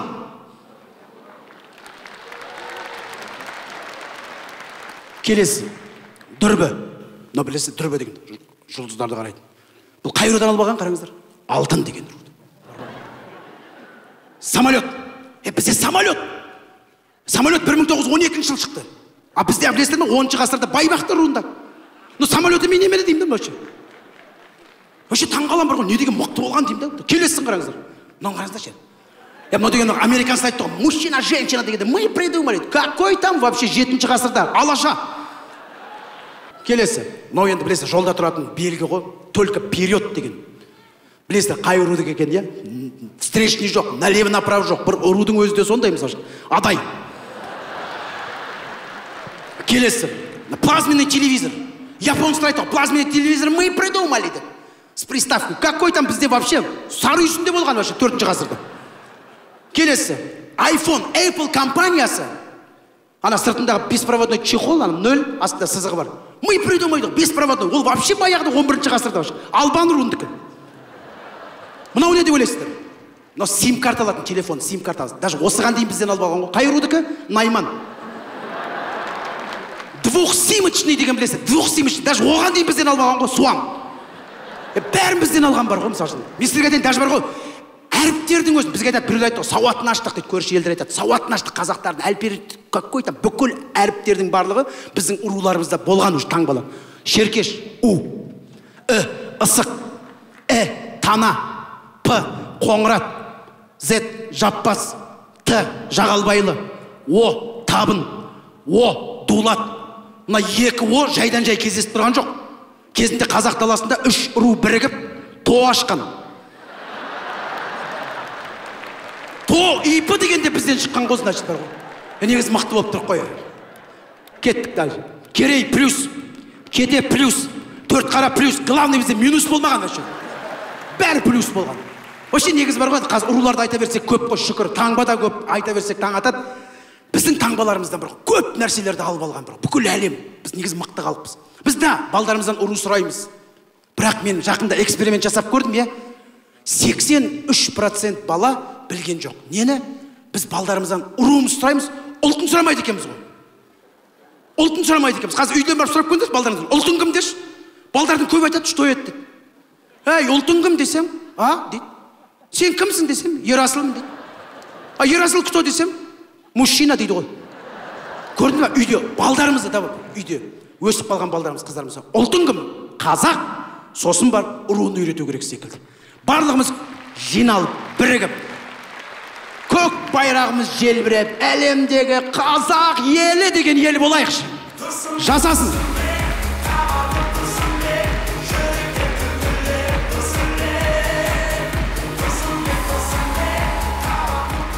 Рахмет. Ал енді мен жаңа ұрулар туралы айтып жатырмын. Негізі әрқайсымыздың енді ұруымызда батырлар көп. Біз қазір соңғы кезде ардақты ағайын батырларды көп жеткізе алмай жатыр қазір ұрпағымызға. Шыны керек. Біз қазір батыр танымайтын болдық. Аттарын білеміз. Бірақ батыр қандай болу керек екендігін көз алдымызда возображение білмейміз де. Өйткені кино арқылы, кітап арқылы, басқа арқылы былай көшеде памятниктер бар, тек астынан барып оқымасаң, ол батырдың кім екенін білмейсің. Мына қазір Голливуд, Қытай біздің көрші, Оңтүстік Корея, соңғы кезде мына 20 жылда кино индустрия дамып кеткен соншалықты батырларын қалай жеткізіп жатыр ұрпақтарына. Оңтүстік Корея, Қытай Қытайлар мысалы ондай болған жоқ. Оңтүстік Корея. Соңғы 20-30 жылда кәдімгі индустрия дамып киноның. Режиссерлары мықты ма білмеймін, әр батырға кино түсіріп тастаған. А бізде тарихи кино түседі, бүкіл батырды бір киноға қосып тастайды, болды. Әрқайсысына тек 30 секундтан уақыт береді. Ал қандамай керемет батырлар массовкада жүреді біз. Өйткені бәрі бір киноның ішінде. А олар жеке-жеке түсіріп тастаған. Жақында бір Голливудтың киносын қарап отырмын, Храбрый сердце деген бір Шотландияның батыры. Қалай көрсеткен ұрпағына барған батырды. Ана Шотландияның батыры бүкіл әскердің алдында шабыттандырып, рухын оятып қалай сөйлеп жүр жаңа. Шотландия! Это наша земля! Мы не сдаемся! Шотландия! Вперед! Деп бір айғай салып тұр ғой кәдімгі. Еще бұтында юбка. Шалбармен тұрса қалай айтады дейсің деп, мысал үшін. Шотландияға таң қаласың бір ғой, юбкамен қалай атқа отырады екен деп бір ғой. Бірақ қалай көрсеткен, мықты қалып көрсеткен ғой. Оңтүстік Корея, Қытайлар, аспанда ұшып жүр ғой, драконбыз, айдаһармыз деп. Шаолинбіз деп. Біз батырларымызды көрсете алмайдық киноларда. Жақында бір Голливудтың киноларын қарап отырсам, Қытай, Кореяның киносы, киноның басынан киноға кіріп кетесің ғой кәдімгі бір ғой. Бір 1000 үй ма бір ауыл тұрады. Бір кезде бір жағымсыз кейіпкерлер, бір қара киім киген бір викингтар ма біреулер келеді, ана 1000 ауыл үйді қырып кетеді.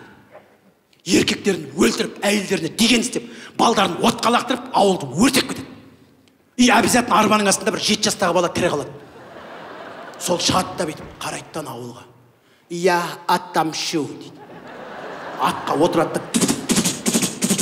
Прошел 20 лет дейді. Шаш жалбыраған бір еркек отырады.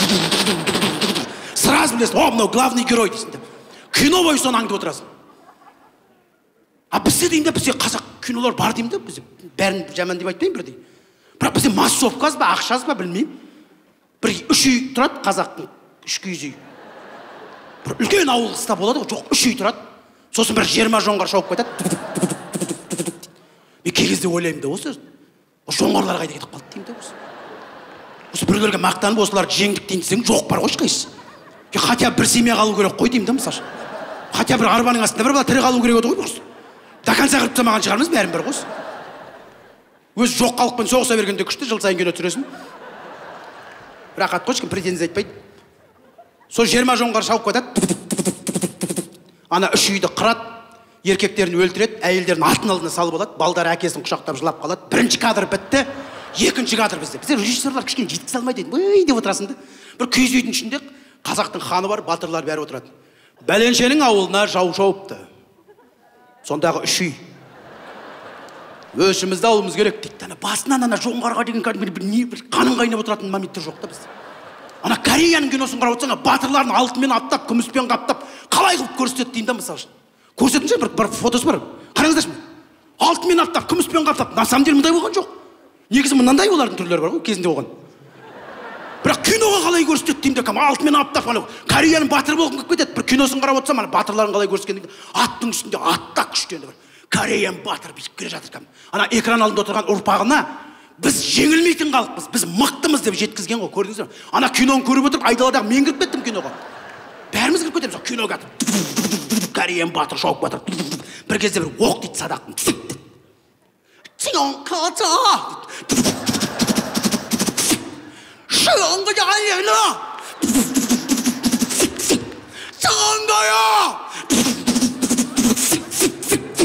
Өз жеті оқ дейді, ана әлі шауып баратыр бар ғой. Оқ атқа дейді. Сонда да аттың үстінде құламайды. Чамалауыра! Дегемайо, мүніға! Ана ел үшін, жер үшін деп атырау деймін, түсінбедім, солай шығар енді. Сауыма! Деп ат. Деп та, ары қарай шап дейді. Оқтар сұқ. Қылшын суырып алды. Чамагама! Деп бір кезде құлады, атта құлады, анау да құлады кәріс. Өлген шығар деп ойладым бір. Әлі тірі ғой. Сыйыңала! Сыңғыға! Бір кезде бір әндері кетті. Сыңғы жидады дүңгі дуа, суди дүңгі, сүйді дүңгі, дүңгі де дүңгі. Білмей әнәнді шабыттандырып жіберді. Жа деді. Қылышын сүйретті тағы тұрды. Теңгелема! Теңгеле деді. Біреу келді, найза бар емес пе, соны алды. Сұлт деп тықты, мындан сұлт. Мын жақтан фук деді. Спецэффект мықты ана киноларында бар ғой. Қан деген пышақты алды, мындан тықты. Сұлт деген мындан бір шықты. Фантан шықты. Ана киноға кіріп айдалада кәріске жаның ашып кетті бар ғой. Bir кезен отырды. Сонда да Жай қаңда. 20 минут өлді ана батыр бар. Bir батыр 20 минут өлтірді. Ана экран алды тұтқан любой бала мен осындай батыр болғым келді деп айтады. Бізде қазақтың батырлары көп, Қабанбай батырларымыз. 400 жекпе-жек жеңілмеген. 60-тан асқанша жекпе-жекке шыққан. Соларды неғып көрсетпейді бізде кинода ұрпағымызға. Мен Қабанбай болам дейтін батыр бар, бала бар ма қазір? Бөгенбай болам. Бізде керемет батырларды бір оқпен өлтіріп тастайды ғой, бір оқпен. Біздің режиссерлар бір оқпен өлтіріп, аяп үлгере алмай қаласың. Жаның ашып үлгере алмай қалады. Переживать етіп үлгере алмай қаласың. Bir оқпен сыт.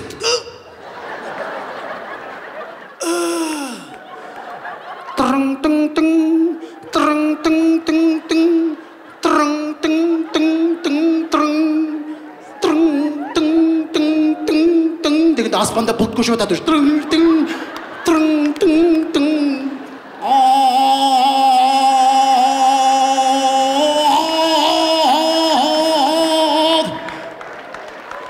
Bir оқпен. Жалқыма 5-6 оқпен атсаңдар істейін де құрсын. Bir at душевкам бар, міне аталарың қалай өлген деп. Bir оқпен сықты. Таң қалам бар ғой. Неғып сөйтіп біз. Мен айтам да, режиссерларын мен айттым бір екеуіне. Сендер керемет батырларымыз бір оқпен өлтіріп не болды? Үстеріндегі темір сауыт не үшін арқалап жүр 60 килограмм. Кішкене бұлай логика ойланбайсыңдар ма бұлай? Оны ана шеберлер жасады ғой, сымнан неше түрлі құрастырып, үстіне киіп. Хотя 5-6 оқпен атпадыңдар ма десең? Неғып көрсетпейді кинода кән, батырларымызды кән. Ан жақтан жоңғарлар толтырып қойып, аяйма құрсын өзі жоқ қалықты. Аналар атқан кезде аталарымыз алғар екен. Оқ дегенде фык деп суырып, фык деп суырып, фык деп фык деп фык деп. Жоңғарларды өздеріне қарап, не? Бір емес екемес. Біз өлмейтін қалықпыз. Керек сендерге мынау ма деп өздері фык. Мұнан жебе деп тұрсындар ма? Мынандаймен бізде түші қойды деп издевать етіп тұрып қойшы. Қайтыңдар лучше. А то ваша жоқ қыл жібереміз деп. Шынымен де не деген батыр болған дейді ғой бізде. Бір оқпен өлтіріп тастайды. Бұрын да Совет одағы кезінде режиссерлар қалай мықты болған ойлаулар бар. Қазір режиссерлар неғып жеткізе алмай жатыр бізге. Бұрын әр батырға жеке-жеке кино түсіретін еді, бұрында Қышыбек пен Төлегенді деп бір оқпен өлтіріп тастайды ғой, бір оқпен өлтіріп тастайды. Бірақ еще қалай өлтіреді ол кезде? Ана оқ білесіздер ме? Төлегенді атқан кезде ана оқ 1 минут ұшады ғой.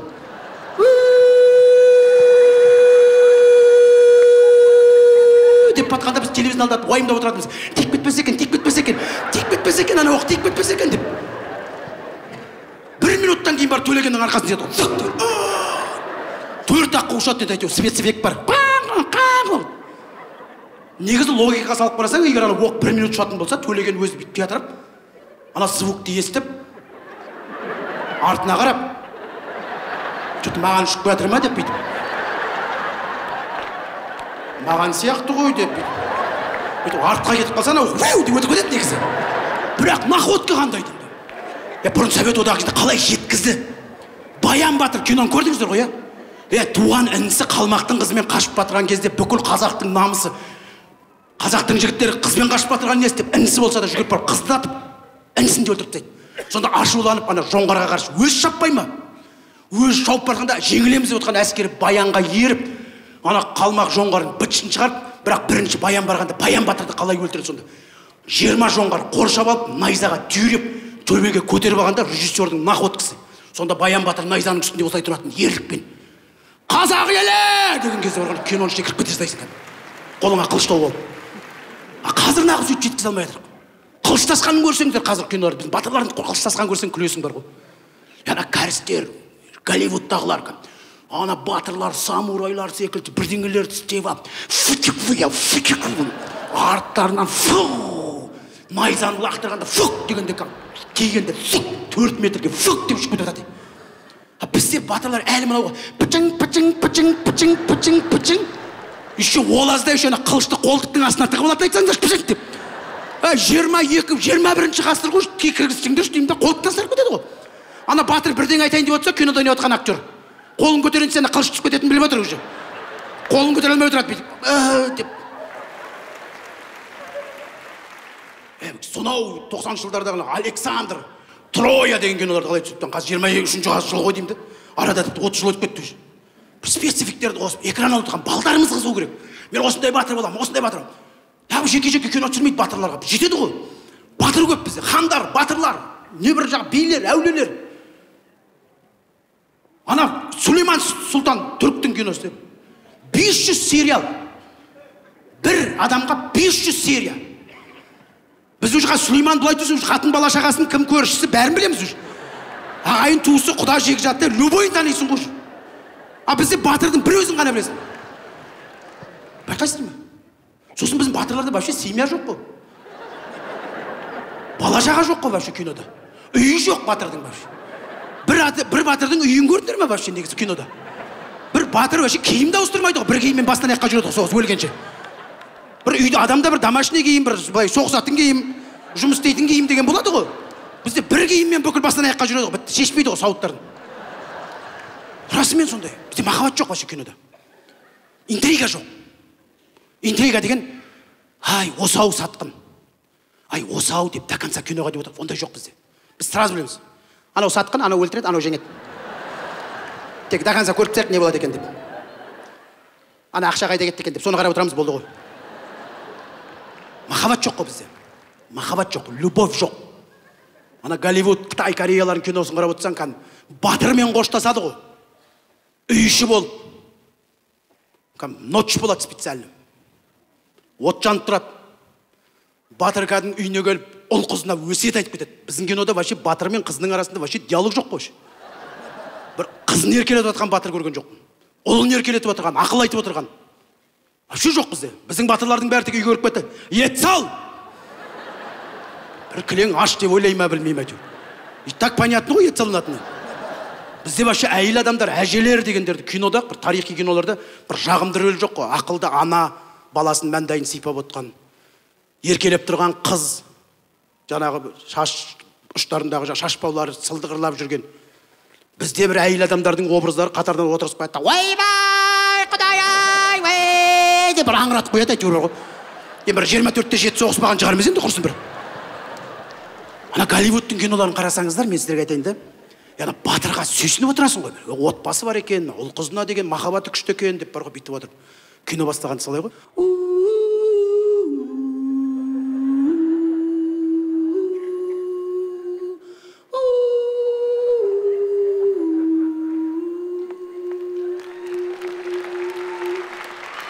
Сын мой, я горжусь тобой, сын мой.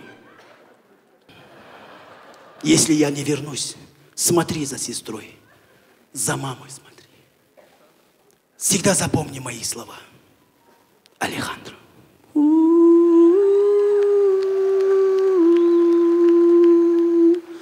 Доченька моя.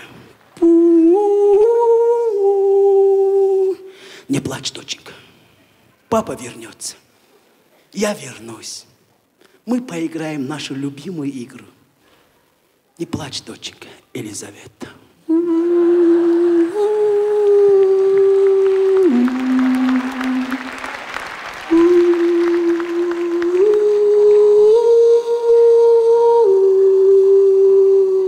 Дорогая, дорогой, дорогая, дорогой, дорогая, дорогой.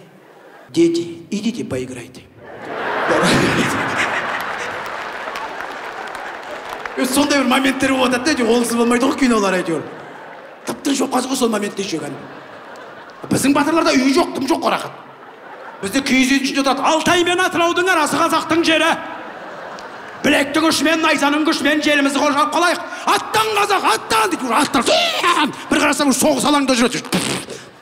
Хотя бір батыр үйіне барған шығар деп ойлаймын мен бар ғой. Хотя бы үйіне барып, киіз үйге басын тығып, біз соғысқа кетіп бара жатырмық деп айтып кеткен шығар хотя бы. Ең болмағанда біреу соғысқа кетіп жатыр деп айтып кеткен шығар. Үйтпесе әйелдер үйінде отырмаған шығар, кеше жиналып жатыр еді, соғысқа кетіп қалды ау деймін деп. Неғып көрсетпейді, біздің батырлардың да үйлері бар, әйелдері бар, бала шағасы бар. Жоқ бізде, уақыт жоқ өйткені, 2 сағатқа бәрін сыйдыру керек қой. Көрдіңіздер ме? Үйтпесе бізге де жасауға болады ғой, күшті ғой моменттер деймін да.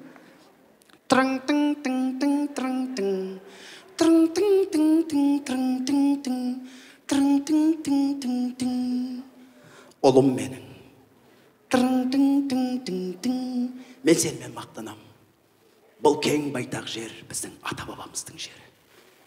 Егер біз оралмай жатсақ, бұл жер сіздерге аманат. Мен саған сенем. Қарындасыңа қара. Ініңе қара. Ініңе қара. Ініңе қара. Қарындасыңа қара. Ана екі егіз ініңе қара.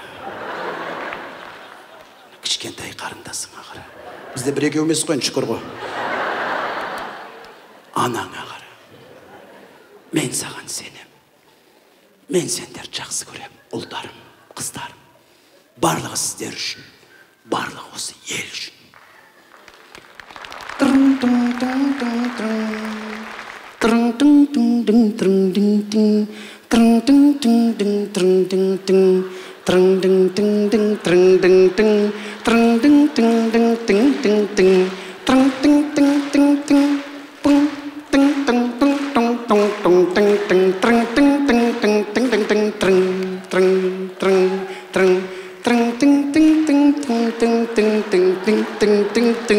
Дегенде біздің балдар ымға түсінеді, өздері тұрып кетеді уже.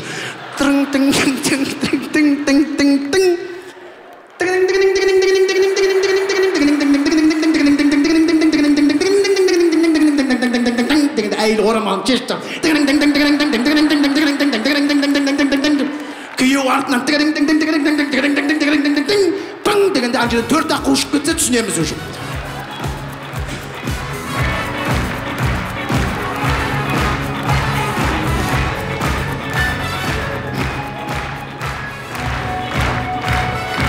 Рахмет. Жоқ, баяғы сол кино арқылы бір батырларымызды біліп танып қалсақ қой деген ой ғой. Бұрын бір кинода, қай кинода өзі бір актер ойнайтын еді, баяғыда. Баянның рөлінде бір батыр, Баян батырды. Төлеген бір ағамызды білеміз. Тағы жаңағы, даже менің атым Қожада бір бала. Алпамыс мектепке барады бір бала. Қазір кино қарап отырсаң, бір ханның рөлінде ойнайды. Артынша кино қарасаң, бір комедияда көрген күйеу болып жүреді. Біз батырларымызды тани алмай отырмыз. Мен айттым ғой жаңа, көшеде де батыр танымайтын еді. Біз қазір балдарымыз сұрайды, бәленше батыр, өзіміз білмейміз.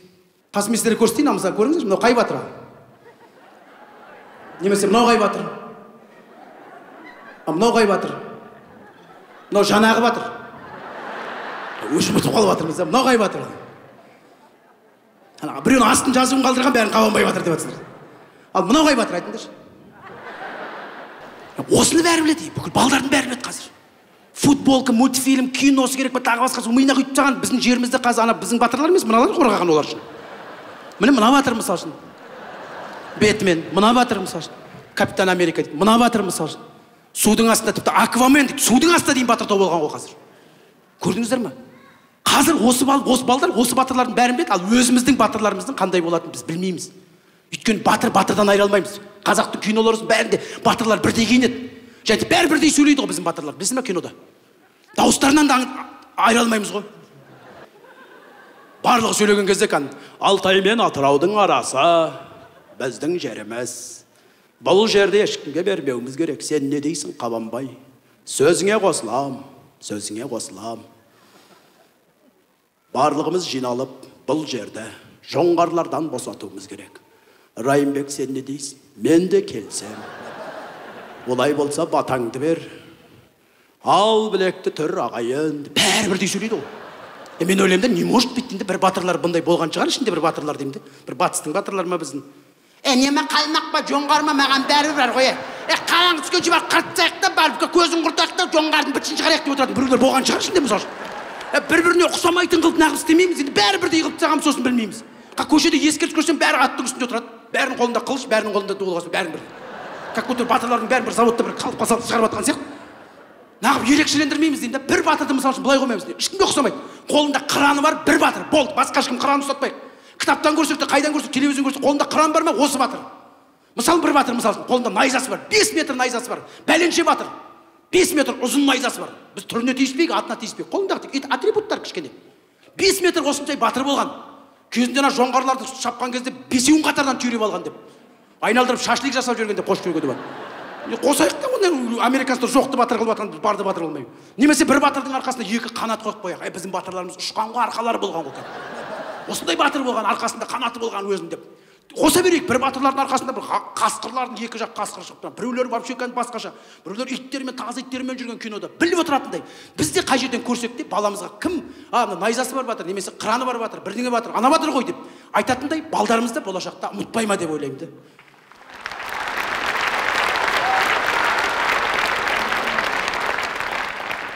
Сол, ағайын, тренинг қалай? Негізі бәріміздің қанымызда батырымыз ғой, шүкір Алла. Біз бәріміз мықтымыз, біз өзіміз. Бұл жерде батыр болып кетті. Қазір осы залда бір 3 жігіт бар ма, бір батырым. Келіңіздер, қысылмай. Мен қанымда баққан батырдың қаны бар. Мен батырмын дейді. Ще залда батыр бар ма? Біреу, екеу, және мына ортадан бар ма біреуміз? Қысылмаңыздар. Үшеу, бәрекелді, келіңіздер жігіттер. 3 жігіт келе жатыр мен ортаға. Аға, сіз келе беріңіз, рахмет сізге. Аға, сіз келіңіз. Сіз бара тұрың. Соғыс болып жатса шақырамын. Қол керек болып жатса. 5-6, рахмет шыққандарыңызға. Ал жігіттерге, батырларға қошемет қайда? Астана! Ассалаумағалейкумдер. Ал міне жаңа айттық қой, Қабанбай аталарымыз 6 жастарында соғысқа қатысып жүргенде біздің аталарымыз, ағамыз міне соның бір дәлелі болып отыр. Ассалаумағалейкумдер. Есіміңіз кім? Марлен. Марлен батыр деген болды ма? Бізде негізі Марлен батыр деген. Нұрғали. Нұрғали батыр болды. Өмірбек. Өмірбек батыр точно болды. Ал батырлар мына жерге келіңіздер. Батырлардың киімін алып келіңіздер. 16 ғасыр қазақ жоңғар шапқыншылығы. Қазір жігіттер ортаға шығып, бір өзіміз давай бір оятайық. Біз батырдың ұрпағымыз ғой негізі. Қысылма, доғылғаныңды киіп ал басыңа. Таудың үстіне шығып тұрыңыз. Кішкене артыңыздан кетіп, батырға ұқсамайды екенсіз, бері қараңызшы. Бұла қарай тұрыңыз. Қошеметтеріңіз. Кім білет, бұндай да батыр болған шығар. Сіз найзаңызды жерге қойып бейді. Осақ салаға қарап тұрыңыз. Батырсыз ғой. Сізден дұрыстап айтпасаңыз, сізді жоңғарма деп қалмасын, өзі келіп тұрма деп. Микрофонға келесіз. Алдыңызда бүкіл әскер сіздің, қазақ әскері. Артыңызда да әскер. Микрофонға жүгіріп келіп, асықпаңыз, мен түсіндіріп алайын. Жүгіріп келесіз. О халқым! Жоңғар шапты елімізге. Басымызға күн туды. Бір білек түңгірмен найзаның ұшымен жерімізді қорғайық, аттан қазақ! Жоңғардың көзін құртамыз деп ұра бер, ол халық жоқ бәрібір, давай. Кеттік. Жүгір. Күлме. Бата беріп жібересіз бе? Кішкене бұлай жүгіріп келсеңіз, кішкене мына жерден тұрыңызшы. Ома қазір жүгіріп келіп, уа халқым деп сөз жаңалық артта келе жатыр, қуып жетіп қалды әні. Кеттік. О халқым! Ойде. Айта беріңіз. Арттан жоңғар келатыр. Келатыр. Жоңғар кеп қал. Бәріміз елді жерді қорғауға аттанайық. Ал ағайын жоңғар кеп қалды. Секам құда келіп қалды дегендей болдыңыздар ғой. Құда келіп қалды. Жеңгелері қайда ана шашу шашатын.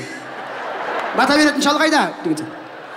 Сіз кән дұрыстап айтсаңыз, сіз анандай болып тұрсыз да. Ағайын жоңғар келіп қалды. Ан жақта келе жатыр. Если что мен бармайын дейтін батыр сияқтысыз ғой сіз кән. Іштің етпейді. Жақсы. Қошемет. Келесі сіз. Бойыңыз бар екен, батыр тұлғалы екенсіз. Қазақтың батырлары мықты болған ғой негізі енді. Көзіңізде енді көзілдірік бар екен. Қалай ойлайсыз? 16 ғасырда қазақтар очки тақты ма екен? Іштен етпейді. Бола берсін. Бірде бір спектакльде Қыз жібек Төлеген болып жатқан ғой. Сөйтіп Бекежанның рөлінде ойнайтын ағамыз, актер, главный рөл, народный артист, очкиін тағып ана закулисім сценарийін оқып отқан ғой. Сол кезде аға сіз шығасыз енді деген кезде очкиін шешуге ұмытып кеткен ғой. Сахнаға Бекежан болып шығып кеткен ғой жаңа. Төлегеннің рөлінде ойнап тұрған ағамыз күліп жіберіпті. Деп очки тағып тұрғанын естіп. Ана кісі тағып тұрғанын білмейді екен, есінде жоқ. Сөйтсе сасқаннан жаңағы халықтан аң-таң отырған. Сөйтіп отырып, "О, Бекежан, очкиің құтты болсын." Десе ана кісі де саспайды дейді. "Ішің күйсін, жібек алып берді" деп айтады дейді жаңа. Спектакльдің үстінде жаңағы. Дайынсыз ба? Аға сіз мына жаққа шығыңыз. Біздің жаққа, ан жақ жоңғарлардың жағы. Ал сахнаға қарап тұрыңыз, түріңіз әдемі. Ана казахский национальный кухня деген алдында тұратын жігіттер бар ғой. Жүріп келіп бір омақасып халықтың кәм рухын оятып, "Вау!" деп кеттік. Артта жау келе жатыр. Ай қазақ, аттандар! Елімізді қорғайық! Неге келе жатыр дейсіңдер? Келе жатыр де. Келе жатыр. Артта жау келе жатыр. Елімізді қорғауымыз керекпіз. Инновация бойынша деп сөйлеп кетейін деп тұрған сияқты сен сөзің бар ғой. Инновация бойынша бүгінгі технологияға байланысты надо выиграть дейін деп тұрған сияқты. Бірақ өте жақсы айттың, күшті жүгіріп келдің бар ғой. Сен кәм жүгіріп келіп бір қашып келген адам сияқты айттың. Ан жақта келе жатыр. Жақсы, тамаша. Ал аға, көрсетіп жіберіңіз шал. Қандай болу керек екен? Дуылғаңызды киіп алыңыз. Сауытыңызды алып алыңыз. Мықты негізі бар ғой, өзінің кәм бойында көрінді. Ешкім ештеңе үйреткен жоқ осы балдарға. Жігіттерге ешкім ештеңе үйреткен жоқ. Барлық көрінді, бойымызда бар, қанымыз бар да. Батыр деген. Осыны басқа ұлтқа киіп қалсақ, бүйтіп ойнай алмайды. Біз қазақ ана бойында қаны бар ғой, ағамыздан асықпай киініп алыңыз. Жоңғар күте тұрады ғой. Сәкен киініп болды ма деп күтіп отырған шығар. Ал бісміллә деп ауыстырып алыңыз я сізді, Лепша екен деп қалып жүрер. Лепша батыр келе жатыр деп. Кішкене түсіріп қояйын, мәндайыңыз соғал жүрерсіз. Дайынсыз аға? О, міне, кеттік.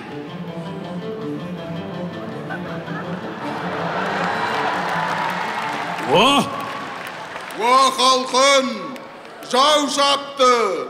Елімізді, жерімізді қорғайық. Мен аязда келіп қалдыма деп тұрмын бар ғой. О балалар, жаңа жыл құтты болсын.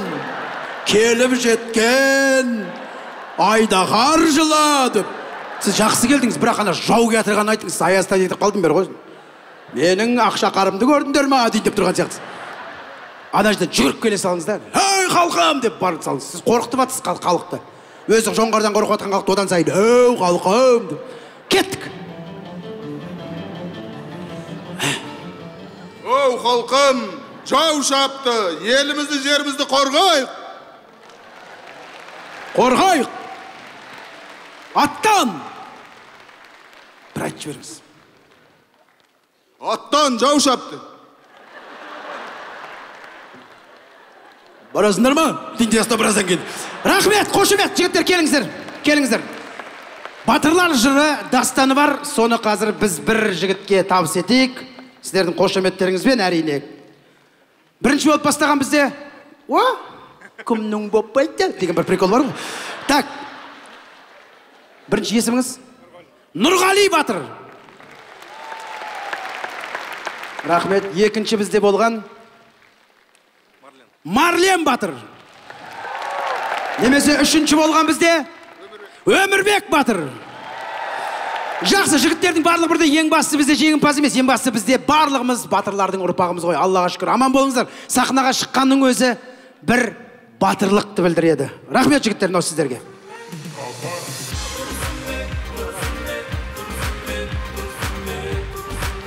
Рахмет жігіттер, рахмет, қошеметтеріңіз достар. Ал ардақты ағайын, құрметті достар, жігіттер үйге де батыр болыңыздар. Бірақ барып ескі батыр болып көт жүрмеңдер. Ақырын батыр болыңыздар, е?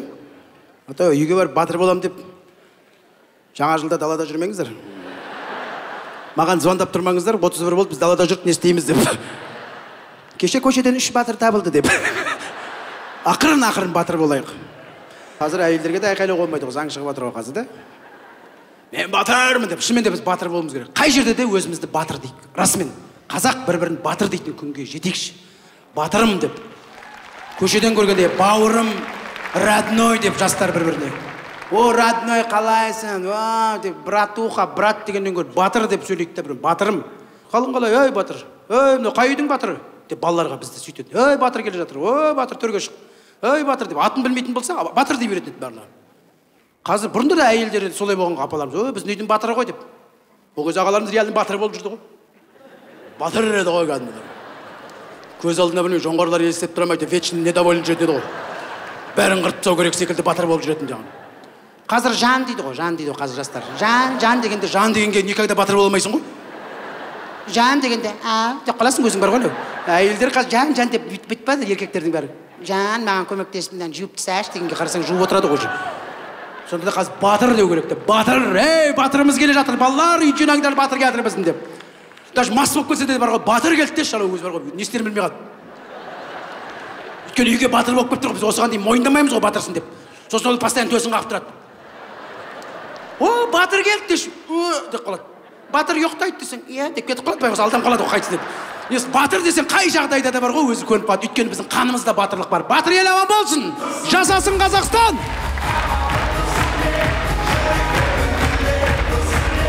Рахмет баршаңызға мың алғыс. Я, құрметті достар, міне келіп жеткен жаңа жыл құтты болсын. 2024. Бүгін міне 31 желтоқсан. Баршаңызды шын жүректен құттықтаймын ағайын. Жаңа жыл құтты болсын. Жаңа жыл жаңа бақыт алып келсін. Қазақ елі аман болсын. Рахмет!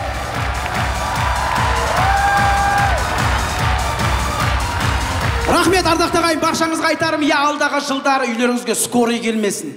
Пожарный келмесін, полициядан хабарласпасын, банктен хат келмесін, задолженность деген. Үйлеріңізге құда келсін, қуаныш келсін, құт келсін, бақыт келсін, береке келсін, жақсылық келсін, осылай арасында Тұрсынбек келсін. Жаңа жыл құтты болсын.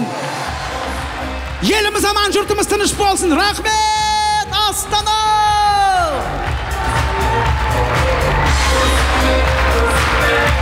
Баршаңызға мың алғыс, алтындай уақыттарыңызды бөліп келгендеріңізге рахмет. Аман болайық.